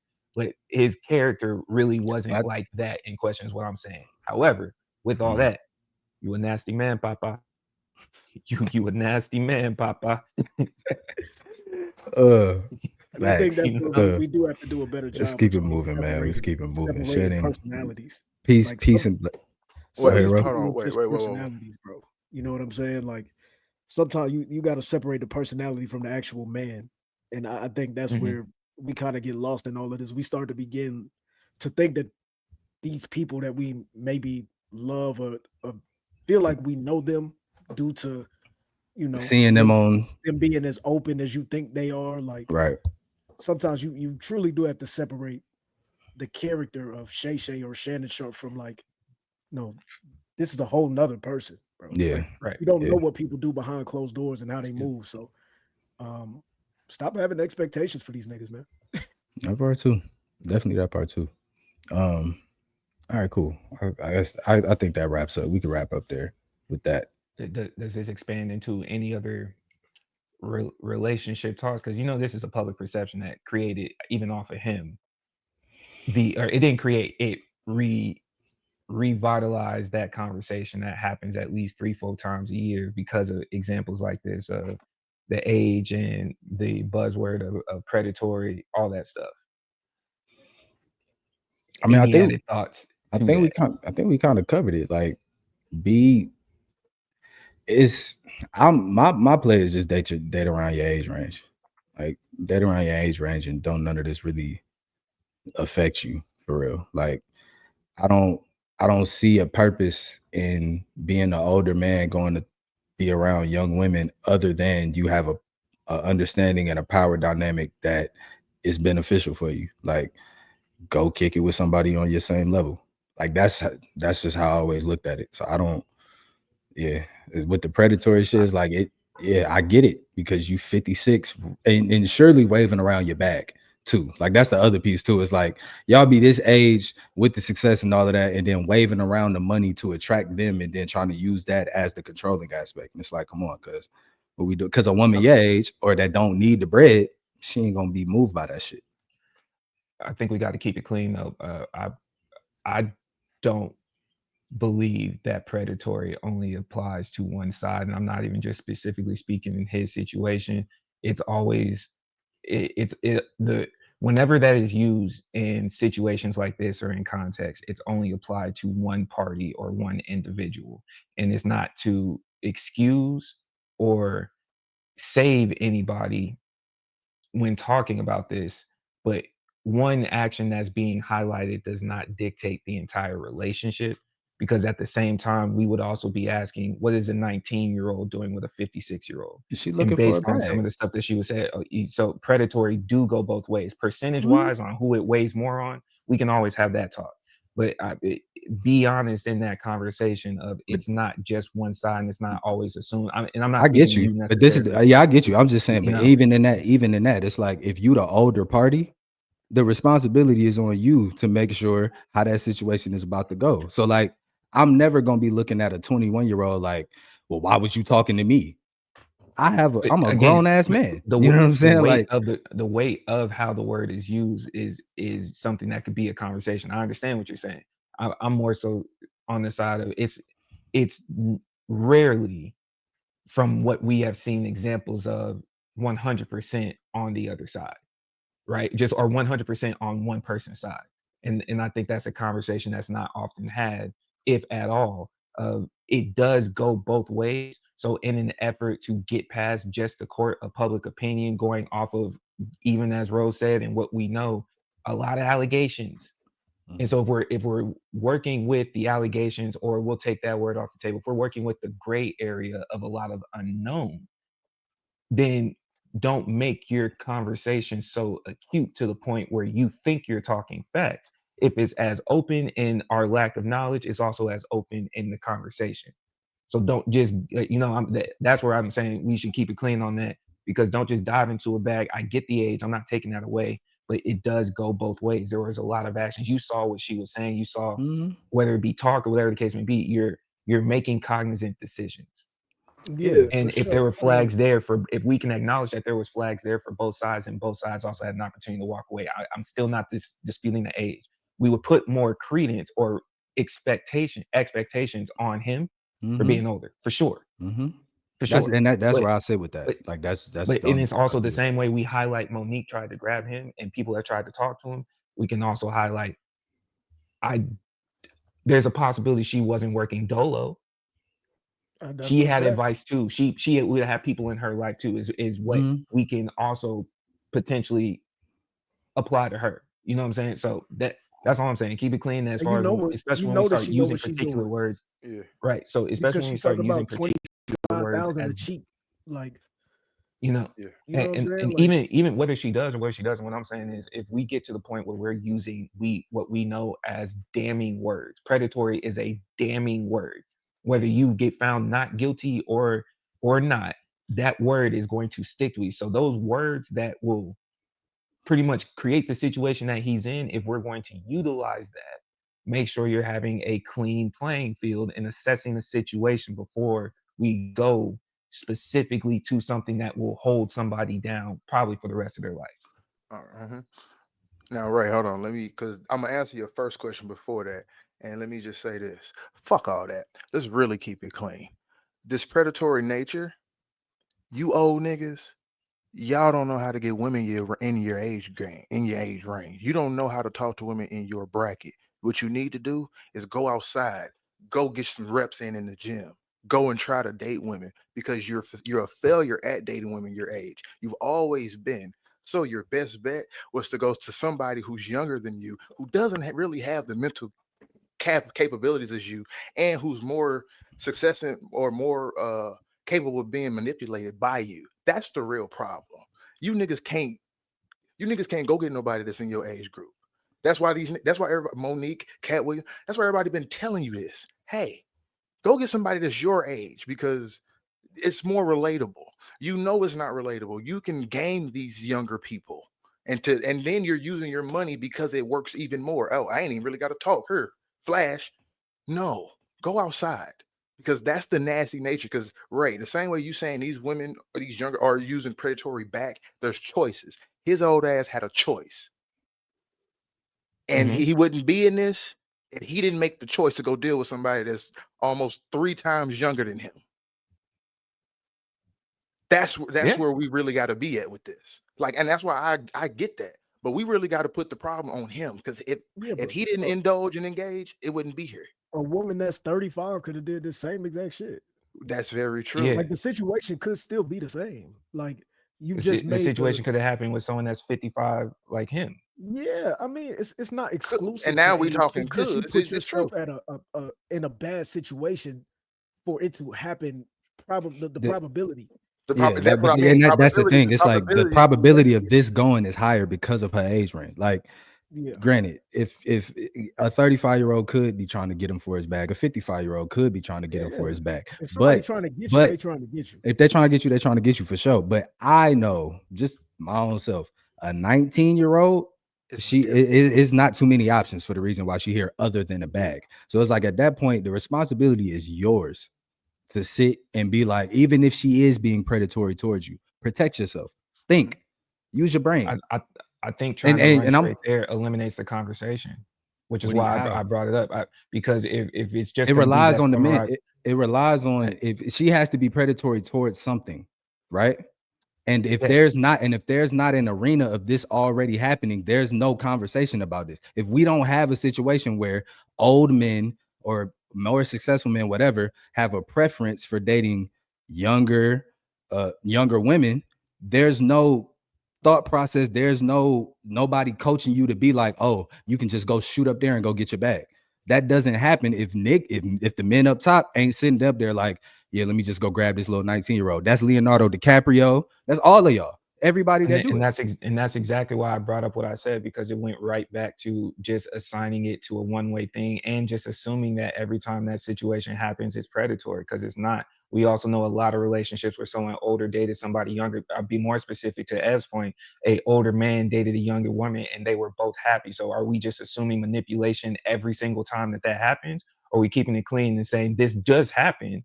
But the reason why I brought up that conversation is more so on the piece of, one, we need to talk about it. Two, if we just summarize it every single time, then you are now damning other people to have that same type of mindset. If we just sit here and go, you shouldn't be dating someone that age, and then we walk outside and we spread that type of just that single ideology, and we see someone that looks younger, we automatically start assuming negative every single time. And it's not always that, which is why we talk about words like allegation, which is why we also say, hey, maybe vet it a little more, maybe go through a process and making sure that it's solid, maybe actually talk to your peers, introduce them if you really feel that way, and then we have an idea of what's going on, as opposed to this just learning from this situation. From my understanding, at least from what we see, I don't think he ran this through the process. I don't think you took her around your family. I don't think you took her around your friends for I don't them think he to was actually ever be there, which is what, okay. I got that. But on the other part where we have seen it happen, that's the part where it's like, man, because I don't know if you were in a situation where you dedicated your time to only work and building your career and you haven't really been outside really ever. You were just doing this. You got to the point of being successful. And you finally stepped outside and that's who you came across. I'm not saying it can't happen. And on the flip side, if I see your peers because I know we're addressing men. Let me be clear too. I want to add that part. I know we're addressing men, and I understand that. It's also understanding that if we just summarize that conversation, then we can't have the full keep it clean moment. Because just like Ev had mentioned, you see the Tracy Ellis Ross is speaking. We've seen that clip. So she's out here, even though it still kind of touches on the situation of saying the men her age aren't forward thinking or whatever the case may be. You're now telling us that you aim younger, right? So you're saying the men your age, she summarized the same exact way, the men your age can't fathom that.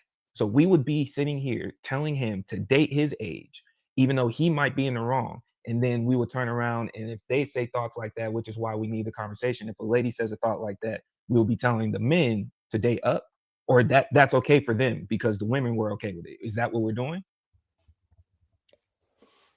I haven't seen the Tracy Ellis Ross clip in full to know. We could pause. You want to? This is an opportunity. We could pause. Pull it up. Pause. All right, hold on. Let's pause real quick. Hold on. All right, so we're back. We took a little second to go watch that clip right quick. Now repose your question, please. Oh, damn. All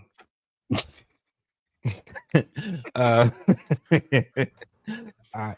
What was I saying? So if we, that's what it was. If we're gonna group it and make it just a single thought when it comes to the age, I was bringing up on the flip side, on the counterpart, while also understanding what Tracy is saying. We went back and watched the Tracy Ellis Ross clip. What she is saying, and I'm sure women that might echo her sentiment, this Shannon Sharpe example would play into that. With that understanding, it would play directly into that with the toxic masculinity and that thought process. I'm opening the conversation to be more broad and general, as again, opposing just assuming that is the only option, or that all men that age are only toxic masculinity. If we're talking just a broad scope of things, I'm presenting, is it the same way when we're looking at women that, just like she was saying, would prefer to date younger, even if we're positive, she's saying that they're more advanced in thinking or they're more progressive. It could also be women that would prefer the older style of mindset, and not saying toxic masculinity, but comes from a patriarchal traditional situation. So just saying that they date younger, are we doing the same thing for the other side? Are we telling men to date up, and that's okay for them? based off I of what y'all mean, two said. well, if we look at it, like there's, cougars don't really get the same creep level that, the men do, even though it's kind of the same thing. I think men do get a little bit more leeway with sliding older women. You know what I'm saying? It's kind of like a stripe almost in some cases. But I still don't think that's any less predatory. Like because the way I'm looking at it is life experience.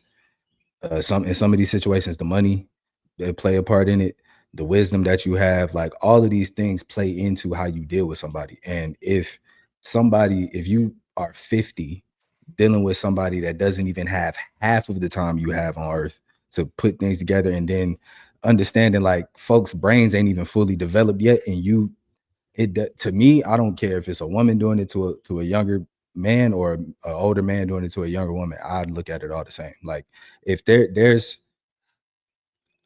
yes, it's some moments where it's like, I just met this dude and it just went like that, and that's cool. But more often than not, this is a pattern. This is like a thing that you do.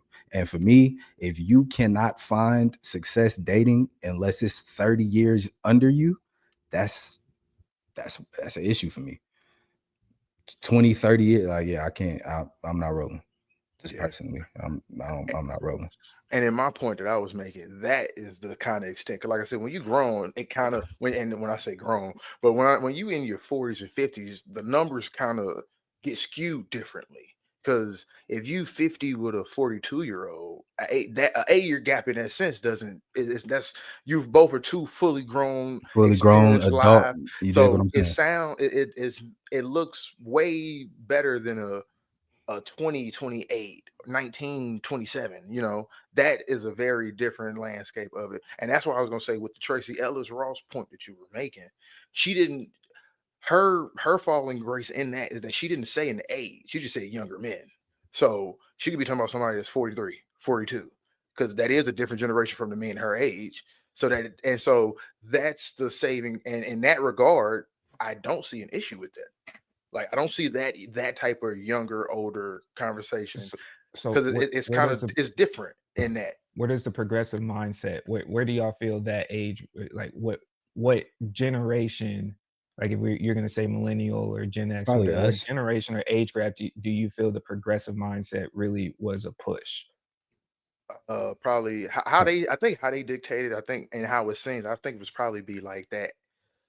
People that's born like that 82 range is probably the starter, because they're the ones that were actually Okay. teenagers through the 90s of seeing real life things changing. So they're getting the firsthand. And then we got it even better as they younger brothers and sisters in the 90s being Okay. born.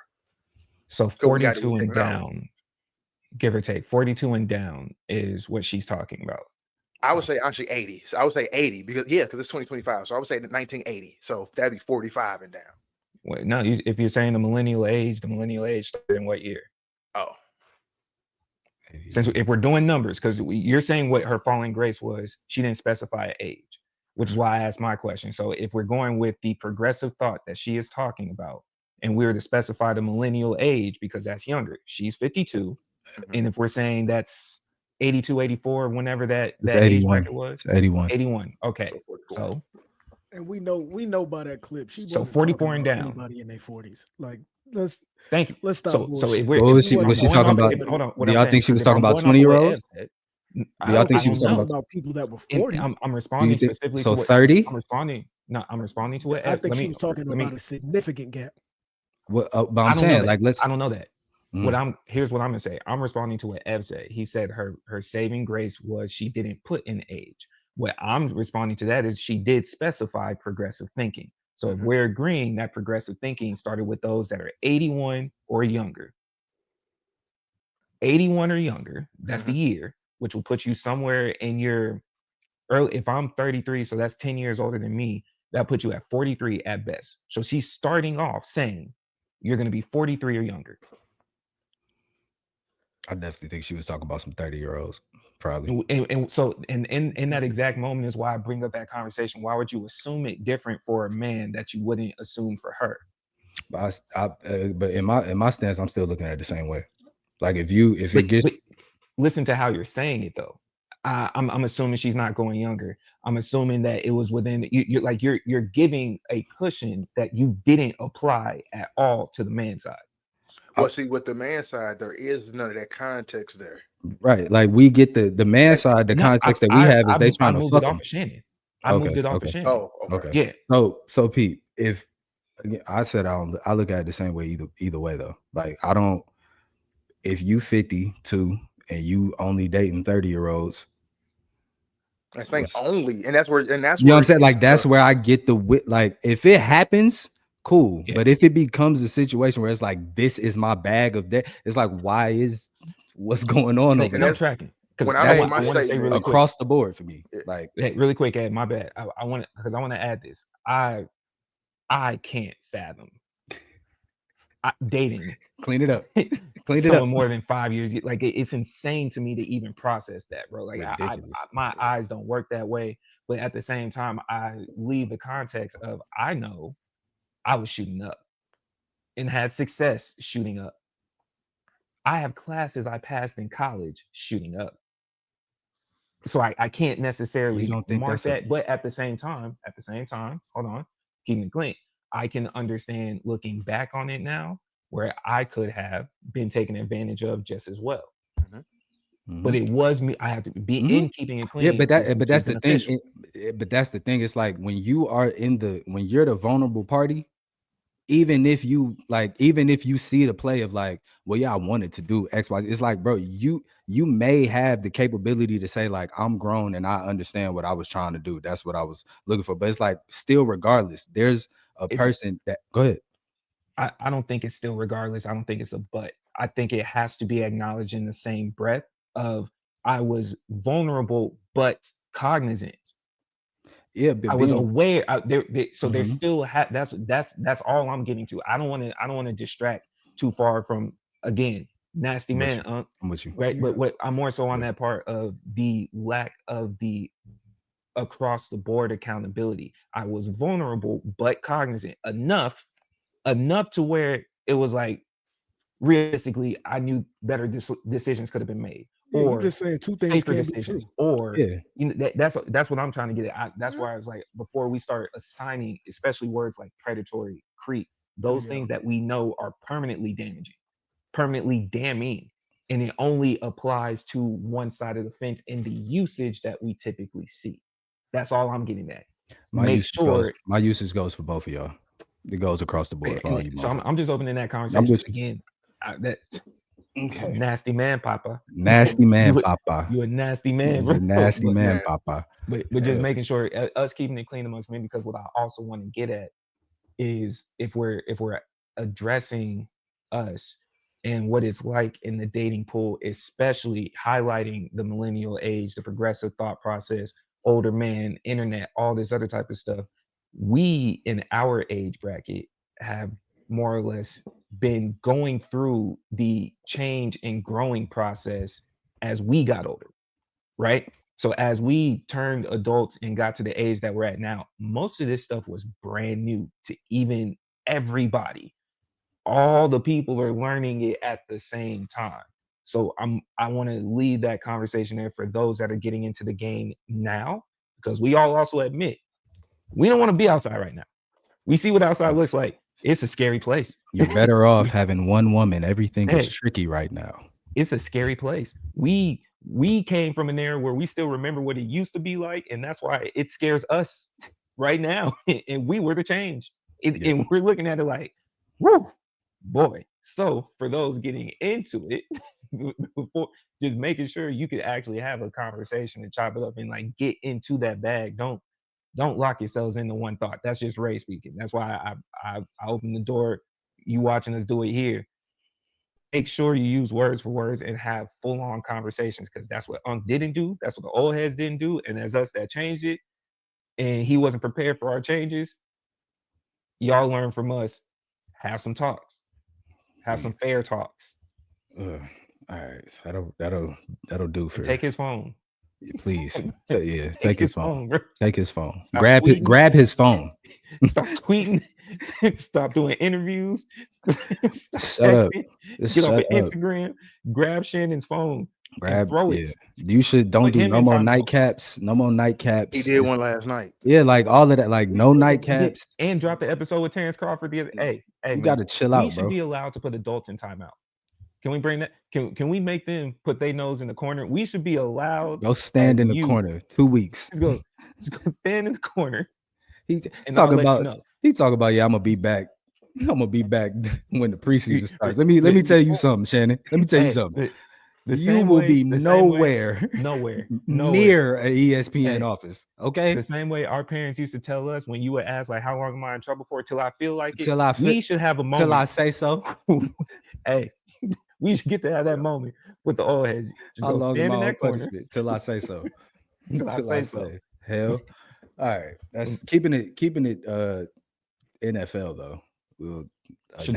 Just a quick update. Shedeur still hasn't been drafted. We're deep in round 4. Shedeur still hasn't been drafted. And at this point, I just want to give it, since it is live in real time, keeping it clean, acknowledge that he's going to be a backup. And that's I think that's cool. I think that's better for him. But at the same time, teams are drafting for what they need right now. Mm-hmm. So there's a high possibility that he hasn't seen it. You know what I'm saying? Or he hasn't came up because he's not the need. I don't watch football personally. It's not my thing.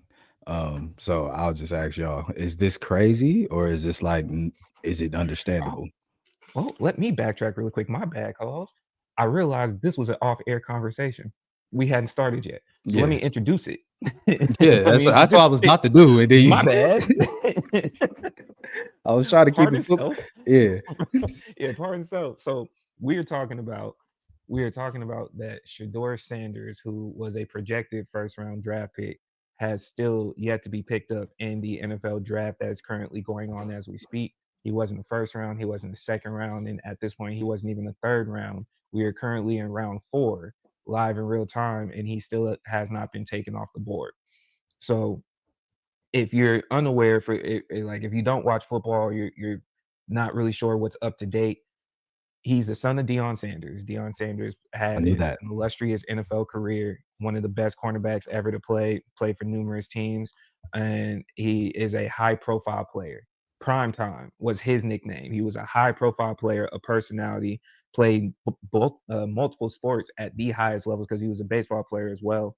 So fast forward, got sons in college.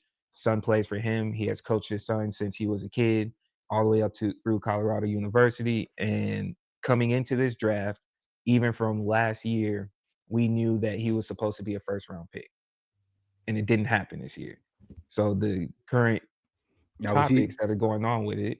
Go ahead. Was he supposed to be a first-round pick just based off like how he played, or based he off was supposed to be out of the talent? At least the talent coming out, he would have been a first-round pick as a QB. Okay. Now, so he good. He dope. He fire as a QB. Yeah. Now, keeping it, if we're understanding where it was going into the draft after the end of this past college season and over some of the workouts, it was at least put out there he may not be first, but worst case second round draft. He may have lost his first round footing, but at worst case scenario, he's off the board in the second round. So that's what it was like going into draft night, and he still hasn't been drafted. So the topics on the conversation is it racist? Is it a shot? Is the NFL trying to send a message? Is this a humbling? Is this because of his dad? Those are the hot topic issues. Got you. What is y'all's thoughts on it? Yeah, Rose, what you think? Know how the NFL work because I've seen it time and time again. Nobody is bigger than the shield, and I don't want to go to like because this ain't even something you have to go too crazy about. Simple and plain, nobody is bigger than the shield. When you try to be bigger than what the fuck going on, they make examples out of people. Now I have never seen like somebody projected to be first round and then it's the fourth round and you just still haven't been drafted. Like some of these players that they drafted over him is you can tell this has been, they trying to send him a message type shit. I don't know if they trying to send him a message, but it's just, and there's probably so many things that come with drafting him too. Like people don't want distractions, and I just think the way that he went about it by not working out potentially and allegedly when he got in some of those meetings, he was kind of arrogant, and there's a lot of different things that play into it. But at the end of the day, it's just like it's still a business. It's still, if these teams don't feel like you the right fit for them, you're not the right fit. Simple and plain. Man, it is what it is. Ev, what you think? I think it's a combination of what everybody said. I personally think it's partly some influence of this is because of who his dad is and the voice that his dad has. Deion Sanders, we all know, prime time, that one of the greatest cornerbacks ever, greatest football players that played this game.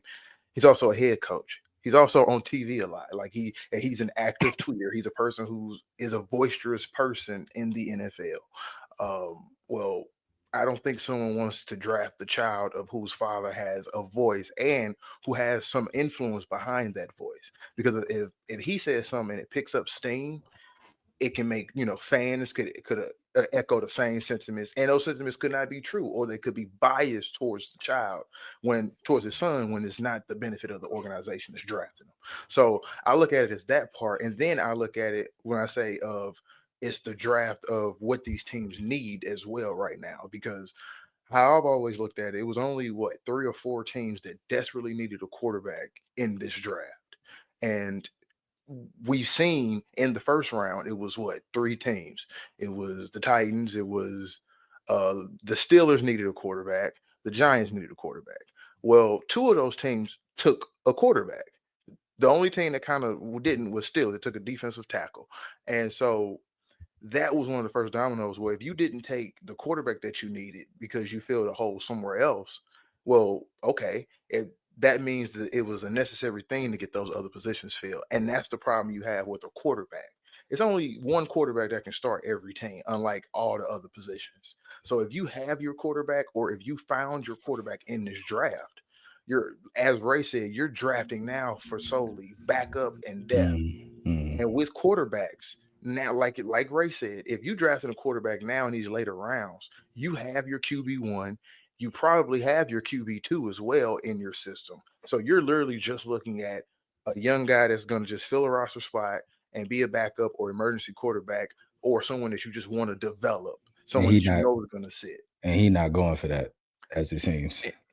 But it's hard to Yeah, keep putting and it on him because there is No, a I'm chance saying, too. is that like No, the talk, like the feeling of like he's Yeah. not gonna be, or Dion is not going for that. Like, and that's the thing that I want to touch on, because one, there was a QB by a team that needed a quarterback that drafted a QB that had no business being drafted above Shedeur, and that's Cleveland. They took old boy out of Oregon that had no business being Dylan drafted above Gabriel. Shedeur, Yeah. right? Yeah. So looking at that, I would counter that ideology with the simple fact that even if you felt you didn't want to deal with him, we also know that it's a business, and having Dion on your side is also going to bring you business. Is going to bring you money. I don't think even a negative critique would ruin the business of what the allure of ESPN, FS1s, all of them touching on Dion drama. So this team and Dion going back and forth, or even Shedeur, even if it's just them, you're getting revenue. People are tuning in to what it is. He is that big of emotion, at least his pops is. And whether you feel his son is following in that footsteps or not, it's bringing you money. So we can't be like it's a business every other time, and then now all of a sudden you're trying to avoid it, especially if we have similar actions as before. Eli Manning did the same thing. Is Archie as big as Dion? No, but Archie is a known name in the league. Was he a coach? No. I'm not gonna fault.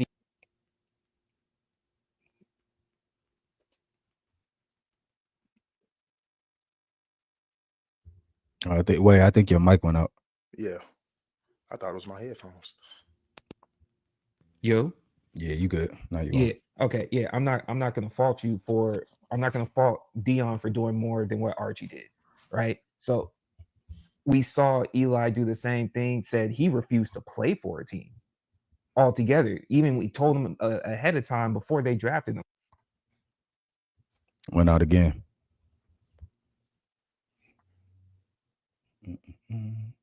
Technical difficulties on the Keep It Clean podcast. Just bear with us. Back again. Yes, sir. We are back in All right. action. So we've seen similarities is what I'm getting to behind it. And you allow the thing, you can speculate on what's the difference between Eli Manning and Shedeur Sanders all you want. I'll leave that for you. I'm not going to state the obvious. But I will point out it's a business at the end of the day.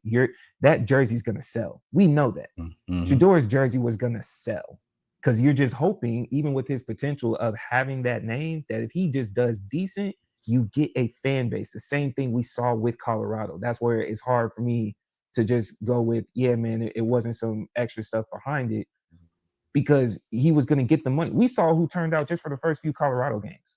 Facts. Yeah.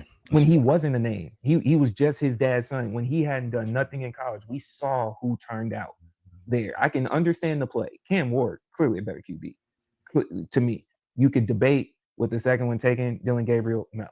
But the money, that's where I can say is like, nah, that this is personal. Now, I agree with you. Hold on there. I agree with you, but my only retort about this business is that the football business and revenue dollars is a little different from other sports. You only got 17 games. And the bottom line that matters is butts in them seats. And if you are a losing product, we don't care who you got.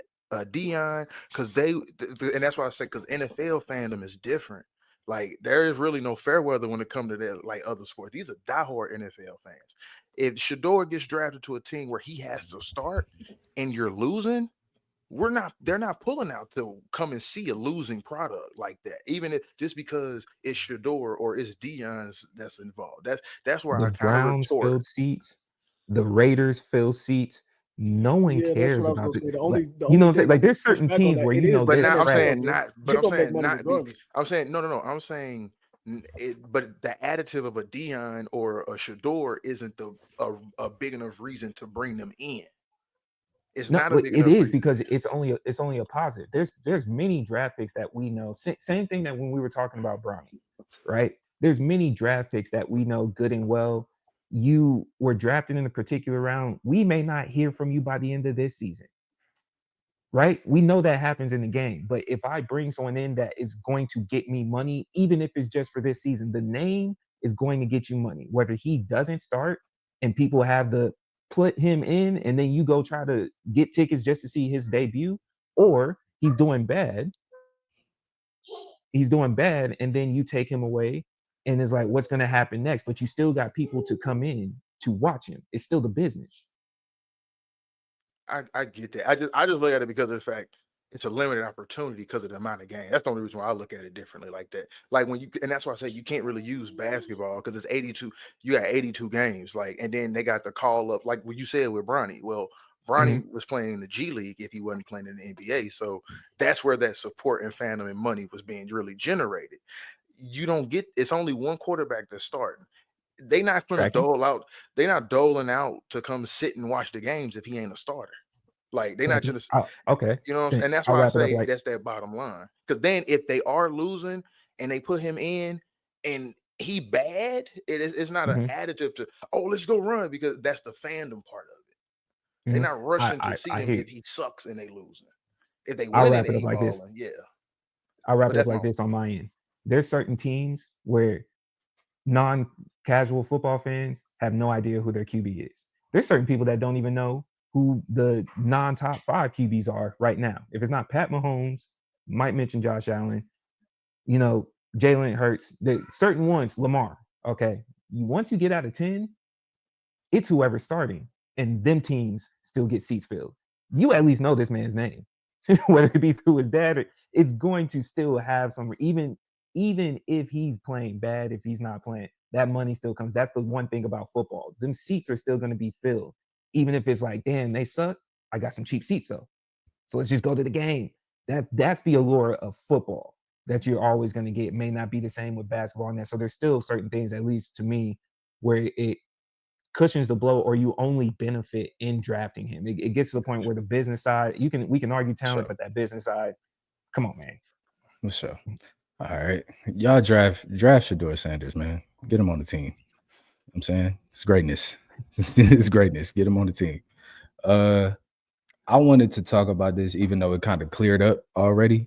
There was a situation last week. Artist Dodie Six that is featured on Kendrick Lamar's GNX album on what song is that? Is it Hey Now? I think it's Hey Now that he's featured on. Yeah, Hey Now. He had came out earlier in the week and was basically saying, he came out saying he was homeless, saying that, he was down bad. The song didn't do nothing for him. It only gave him clout. Folks was acting like he made $1 million off the song. And, basically Kendrick ain't been tapping in. He reached out to No Jumper to like put out another statement for him, basically, basically just saying Kendrick ain't doing enough for him. Since then, he has put out a statement basically saying like, he was wrong for that and shout out to Kendrick and everything is cool. I'm not even going to talk about them two. I'm going to just say for the artists that's out there, and if you might be a smaller artist, make sure your paperwork, your distro kid, your TuneCore, like make sure all of your stuff is set up, because for you to get a feature on a song and be able to make money off of the streams, especially if you got something like DistroKid, every couple months you can go cash out that money, man. Like it's gonna report, they're gonna track it, the money is gonna be there, and every couple months you can let it build up, go right to your little DistroKid, go to the bank, see what they owe you, and cash it out. Like there's a lot of ways that I think a lot of artists, especially independent artists, we miss a lot of money just by not knowing exactly where to go through what some of the routes are to figure out our paperwork and stuff. Set up your publishing company with a PRO, set up your publishing with a BMI or ASCAP, get your distribution through a DistroKid or a TuneCore or I'm sure Rose, you got some other ones, a Sound Exchange, but start finding some of these companies that track all of your numbers and track your plays and all of that stuff, because it's a lot of money on the table that we be missing. And just through having your paperwork set up right, you can have a decent amount of bread in your pocket, especially if your song is doing well. But yeah, I just wanted to say that.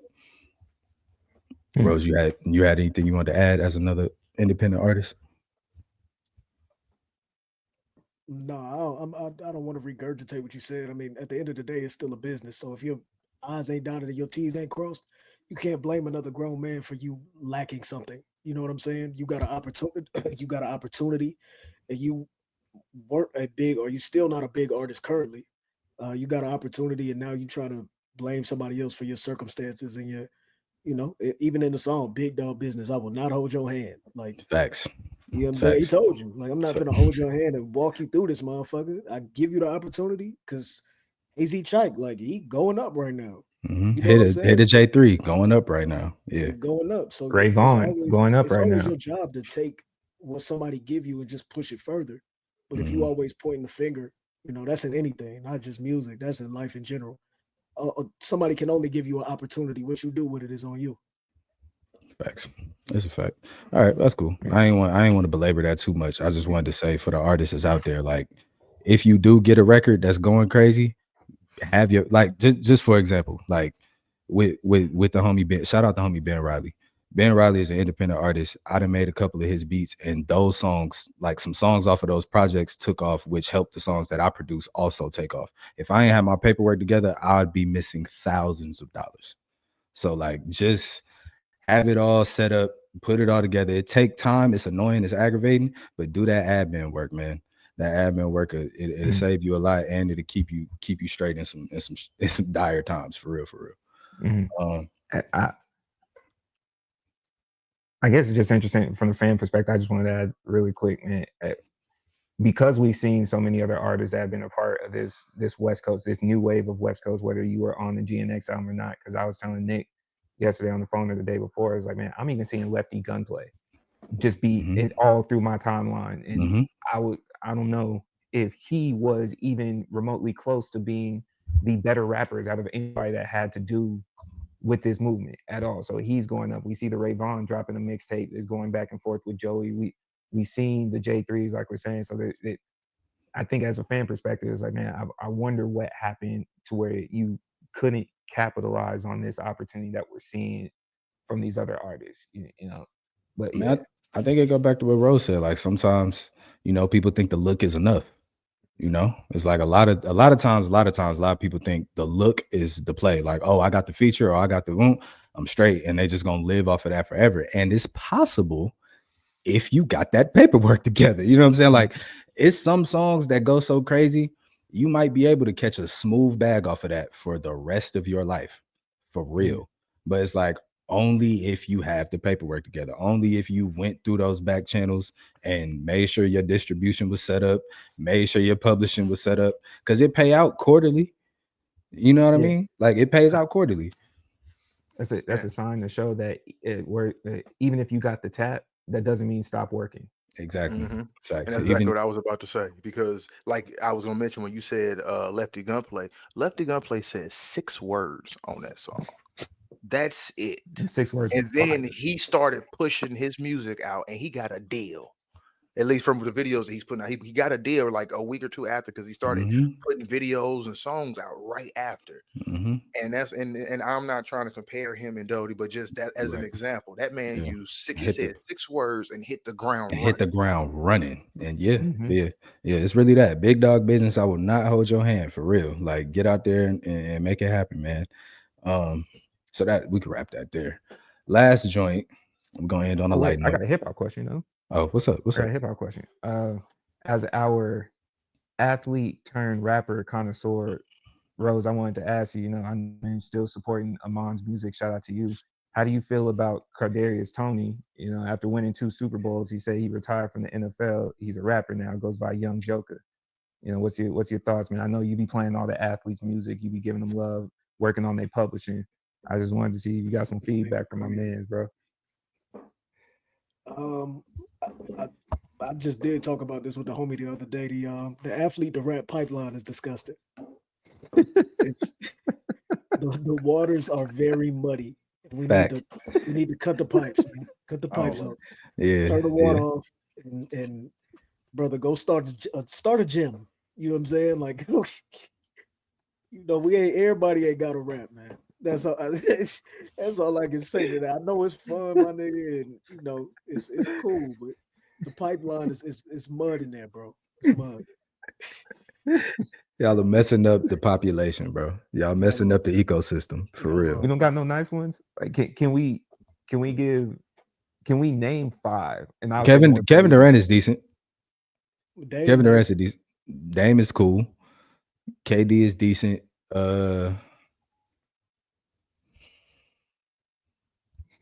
Yeah.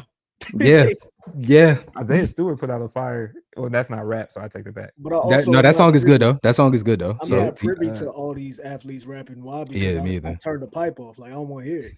And man say, bro, I watch sports. I don't want to hear y'all over here. Yeah. What you doing your extracurricular? Not really. You know what I mean? Yeah, I'm cool. I don't want to hear no more Miles Bridges songs. I'm straight. No, I'm good. Like, I was about to mention Miles Bridges. Yeah, no. I'm good on that. You don't like Tweaker? You don't like Tweaker? He ain't even in the league, so that don't even really count to me. Because he's a real rapper. He's an athlete turned rapper. That's what I'm saying. But it's like Tweaker cool, but the rest of them songs ain't hitting, and the performances ain't believable. So you start looking like you just start looking like it's money behind you, and they just trying to make a bag off you. And that's what Rose mean by y'all muddying up the water. Like, a lot of this, y'all taking away from the actual talent that a lot of these folks that's been studying this. It just don't have the access that y'all have because of the bread y'all got. We don't have the same access. But yeah, move out the way, man. If you've made millions of dollars as a baller, just chill. They missing the business.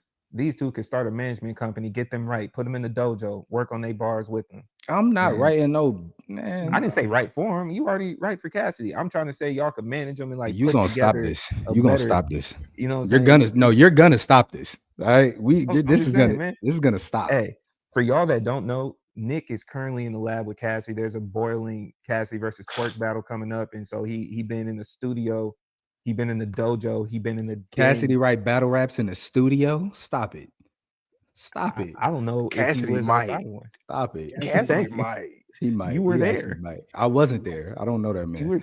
Also, for y'all that don't know, Ray has weekly sessions with Jason Love where they work on his game. You know what I'm saying? So, we all get to it. We all make a way how we can. You know what I mean? That's crazy.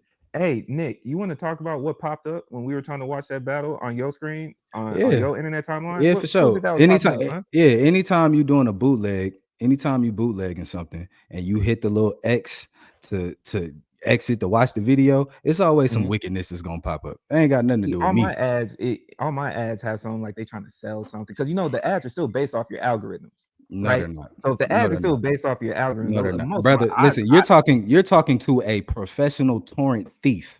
All right. hey, You're based talking on to a that ad that professional popped up, torrenter. Man, Okay. Yeah, based on my that ad brother. that Come popped on up now. with them You torrent cartoons, I vibes. don't. On that Yeah, side trust me. view, it don't matter what I'm on. It's wickedness over there. It's on Freak Yeah, Show. hey man. All I Come know on, is man. You ain't finna play all I me know like is that, brother. Nah. hey, it wasn't my Nah. screen.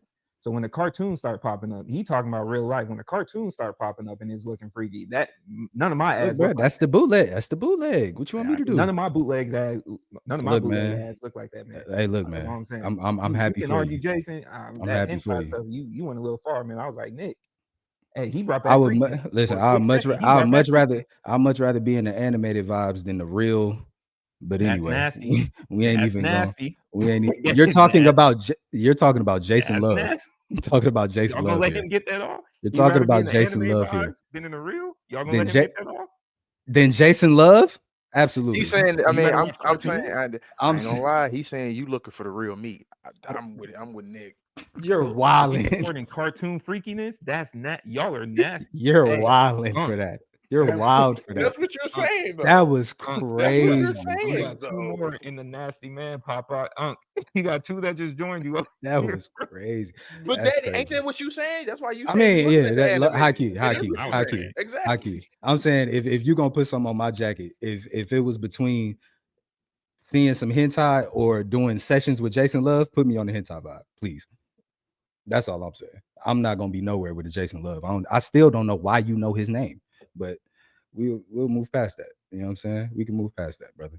Watching hentai is crazy. I don't watch hentai. I'm saying anyway, moving on. Because you're not finna do this. Y'all done Oh, went- whoa, hey, don't whoa. Because I've been chilling on you for a while. I haven't Because said anything. no, hold on. I went back and did a rewatch, my brother, and you's a slippery little brother.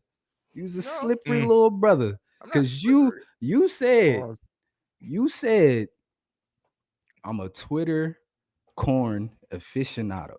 which was just of a joke. Yes. They go to plea. They go to plea. Okay, they go to plea. He gonna plea out. He gonna plea out. Okay, I got you. When He plead out. When you He rewatch plead the out. episodes, did you That man rewatch the next pandering. episode when y'all tried that? And I That said, man is I pandering. cleared That myself. man is I said, pandering. ain't no How you pandering. pander That your man own said, I'm a Twitter aficionado and then brought up categories. Where's the categories on Twitter, gang? Where Twitter's existed since 2009. I watched. Where's the corn category? I watched like I'd be lying. I'd not be keeping it clean if I said I never watched porn. Nobody said you did. Filthy. That's we can okay. We can Like, move on. We can you move trying on. to trip up something that don't We can move matter. on. This combo move getting on. nasty. We gonna move on. We gonna move on. I might cut all of that. I ain't even gonna because that's ridiculous. That boy All right. started stuttering. You seen it? You seen it? That boy started stuttering. He said, No. No, I didn't. That boy wag. All right, so peep. Right. Last one. We're gonna end out on a light note, man. All right. So I got a question for y'all, and I'm a tailor it a little bit. So, is there an artist that you have? They have an album that they put out, and that can be the last album that they ever dropped, and you will be fine. Last or like only? No, last. That's the tweak. I'm gonna say last because I don't want to be where it's like just one album and that's it. Like if you can go through the succession of however many out this album, if they stopped here, you're fine. Nothing I got else. a whole list of them. Okay, shoot. First, Bryson Tiller, first album. He could have stopped right after that one. I'm rolling. Second, Bruno Mars, 24 Karat Magic. He can stop there. Party Next Door, P&D 2. He can stop right there. Chance the Rapper, Acid Rap. He can stop right there. Dang. Playboy Cardi, Die Lit. He can stop right there. Bugging. You're bugging. You're bugging. See, that one I'm biased because that's my favorite album by him. Because Lean for Real is one of my favorites. A whole lot of red. Stop right there. A whole lot of red. Crazy. And see, now that you said that, now Thug. you can stop after so much fun. I ain't mad at it. Not mad Giving at the it. space of saying stop right here lets you breathe a little bit more. Yeah, for sure. But and that's the thing, all the same people you mentioned, that was my answer for the other question too. Got you. Okay. I would say Kendrick, if he stopped at damn, I would be fine. Yeah. If he stopped at damn, I would be all right. Cole, he could have stopped at 2014. Straight. Could have kept that, everything after that. Drake could have stopped at, I ain't gonna hold you. If Drake would have stopped at Nothing Was the Same, he would have been the greatest ever. But he could have stopped at Views. When we're saying stop that, are we saying that like it cements like a legacy, or is it this? Yeah, right? That's it. Once this album, there's nothing else from there. No features, no nothing. No features, no nut. It's done. A real death, no posthumous. Like it's over with. So yeah, I would say Okay, I guess I agree with all of question. yours except for Cardi. Yeah, except for Cardi. But yeah. Are we saying like that puts them up there? Is just this is where? Oh no, feel this like is you just stop it. This is what, like, for you personally, if your favorite artist or whatever, however long their discography is, whatever the album is that you can be like, right here, I don't need nothing past this. My Beautiful Dark Twisted Fantasy, Kanye. Big facts.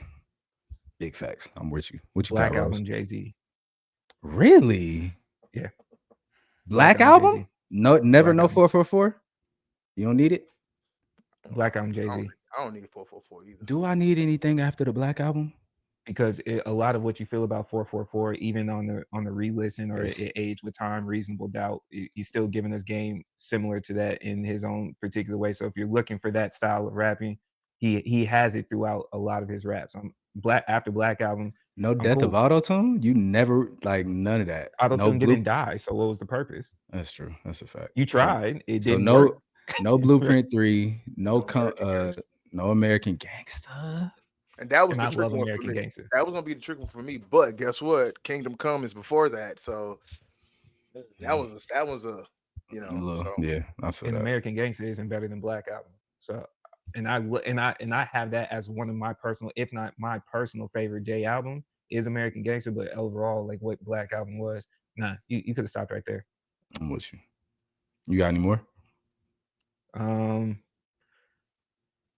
Carter 3 Wayne. That's what I was gonna say. Yeah, for sure. Yeah, Carter 3 Wayne. You don't need no ceilings, or are we sticking to studio albums? Yeah, we can stay. Yeah, we can stick studio. We can stick studio. Because I need no ceilings. One, I need that. G5 sitting on the runway. Yeah, I need that. You know, that was Sorry for the Wait. Oh, it was. That was 2011. Yeah, it was. Right. No ceilings. Deep one like that one. Yes, sir. I will say, because he already had the group, Push could have left at My Name Is My Name, because he already had the Clips albums going ahead of time. Is My Name? Well, if actually, he just dropped, I say this because if he just left at My Name Is My Name, as fire as that album was, that's a cool solo album. Because you first of all, I need NPA. I like it, but I think he could crutches, crosses, caskets. Crutches, crosses, caskets. All I see is victims. Come on, yeah, no, I need that. I need Drug Dealers Anonymous still. I ain't gonna lie to you. I need what's that? Money, pussy, alcohol. I need all of that. That's how dope his work is. But I think he could have stopped there because one, we already respected you as a rapper, and we needed one without a group, and that's the issue with the Andres that we were just highlighting last week.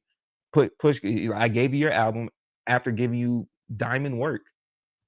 I did it and did my job up and down that album. Here you go. Yeah. Who you got, Rose? Man, y'all took everything damn near like shit. I could have been cool Nas stopping after Stillmatic, and I would have been good with really 2 albums. Like he got enough for me right there. No Godson. I'm straight. Like it would have been enough for me. It would have been good for me. And then I would have been good. But like if Usher had to stop at Confessions, I would have been straight. Talk about the toughest free album run in R&B, bro. Toughest free album run in R&B, bro. I'm with that. Yeah, I feel you. I'm with that. Toughest 3 album run in R&B, bro. Ooh, I was not expecting that Nas take at all. I was not expecting that. Stop there, bro. You know why? Because you have to give him credit, despite that nonsense he was saying. I intentionally picked bad beats because I wanted y'all to listen to. Shut Shut, boy. You ain't you I not almost had rolling? an Ev Jim Jones moment. I might come back to this because I'm Nah, just come on, letting let's do man. it. I was Let's gonna do say it. we should keep that as a topic for the next one. Like, Thank you. Okay. Thank you. Okay, cool. Yeah, we'll do that. So We'll do Rose that. is giving you credit despite of that nonsense. We gonna come back to this. All right, for You sure. a dirty man. We gonna come clean that up, bro. For sure. For sure. All right, man. Well, that is the show for today. Keep It Clean podcast. Episodes coming every Tuesday. Like, comment, and subscribe. Add us to your libraries. Nico, Don't let her Ev, pick off bro. your plate. Y'all are wrong. Y'all are wrong. Also, follow the Keep It Clean page on Instagram. We got that Yeah. up and moving now. Keep It Clean page is up on the gram. All of our content will be housed there. So definitely, if you want to tap in with us, you can find us there. Yeah. Keep It Clean, episode 10. My boys. Appreciate y'all. Have a good one. We out.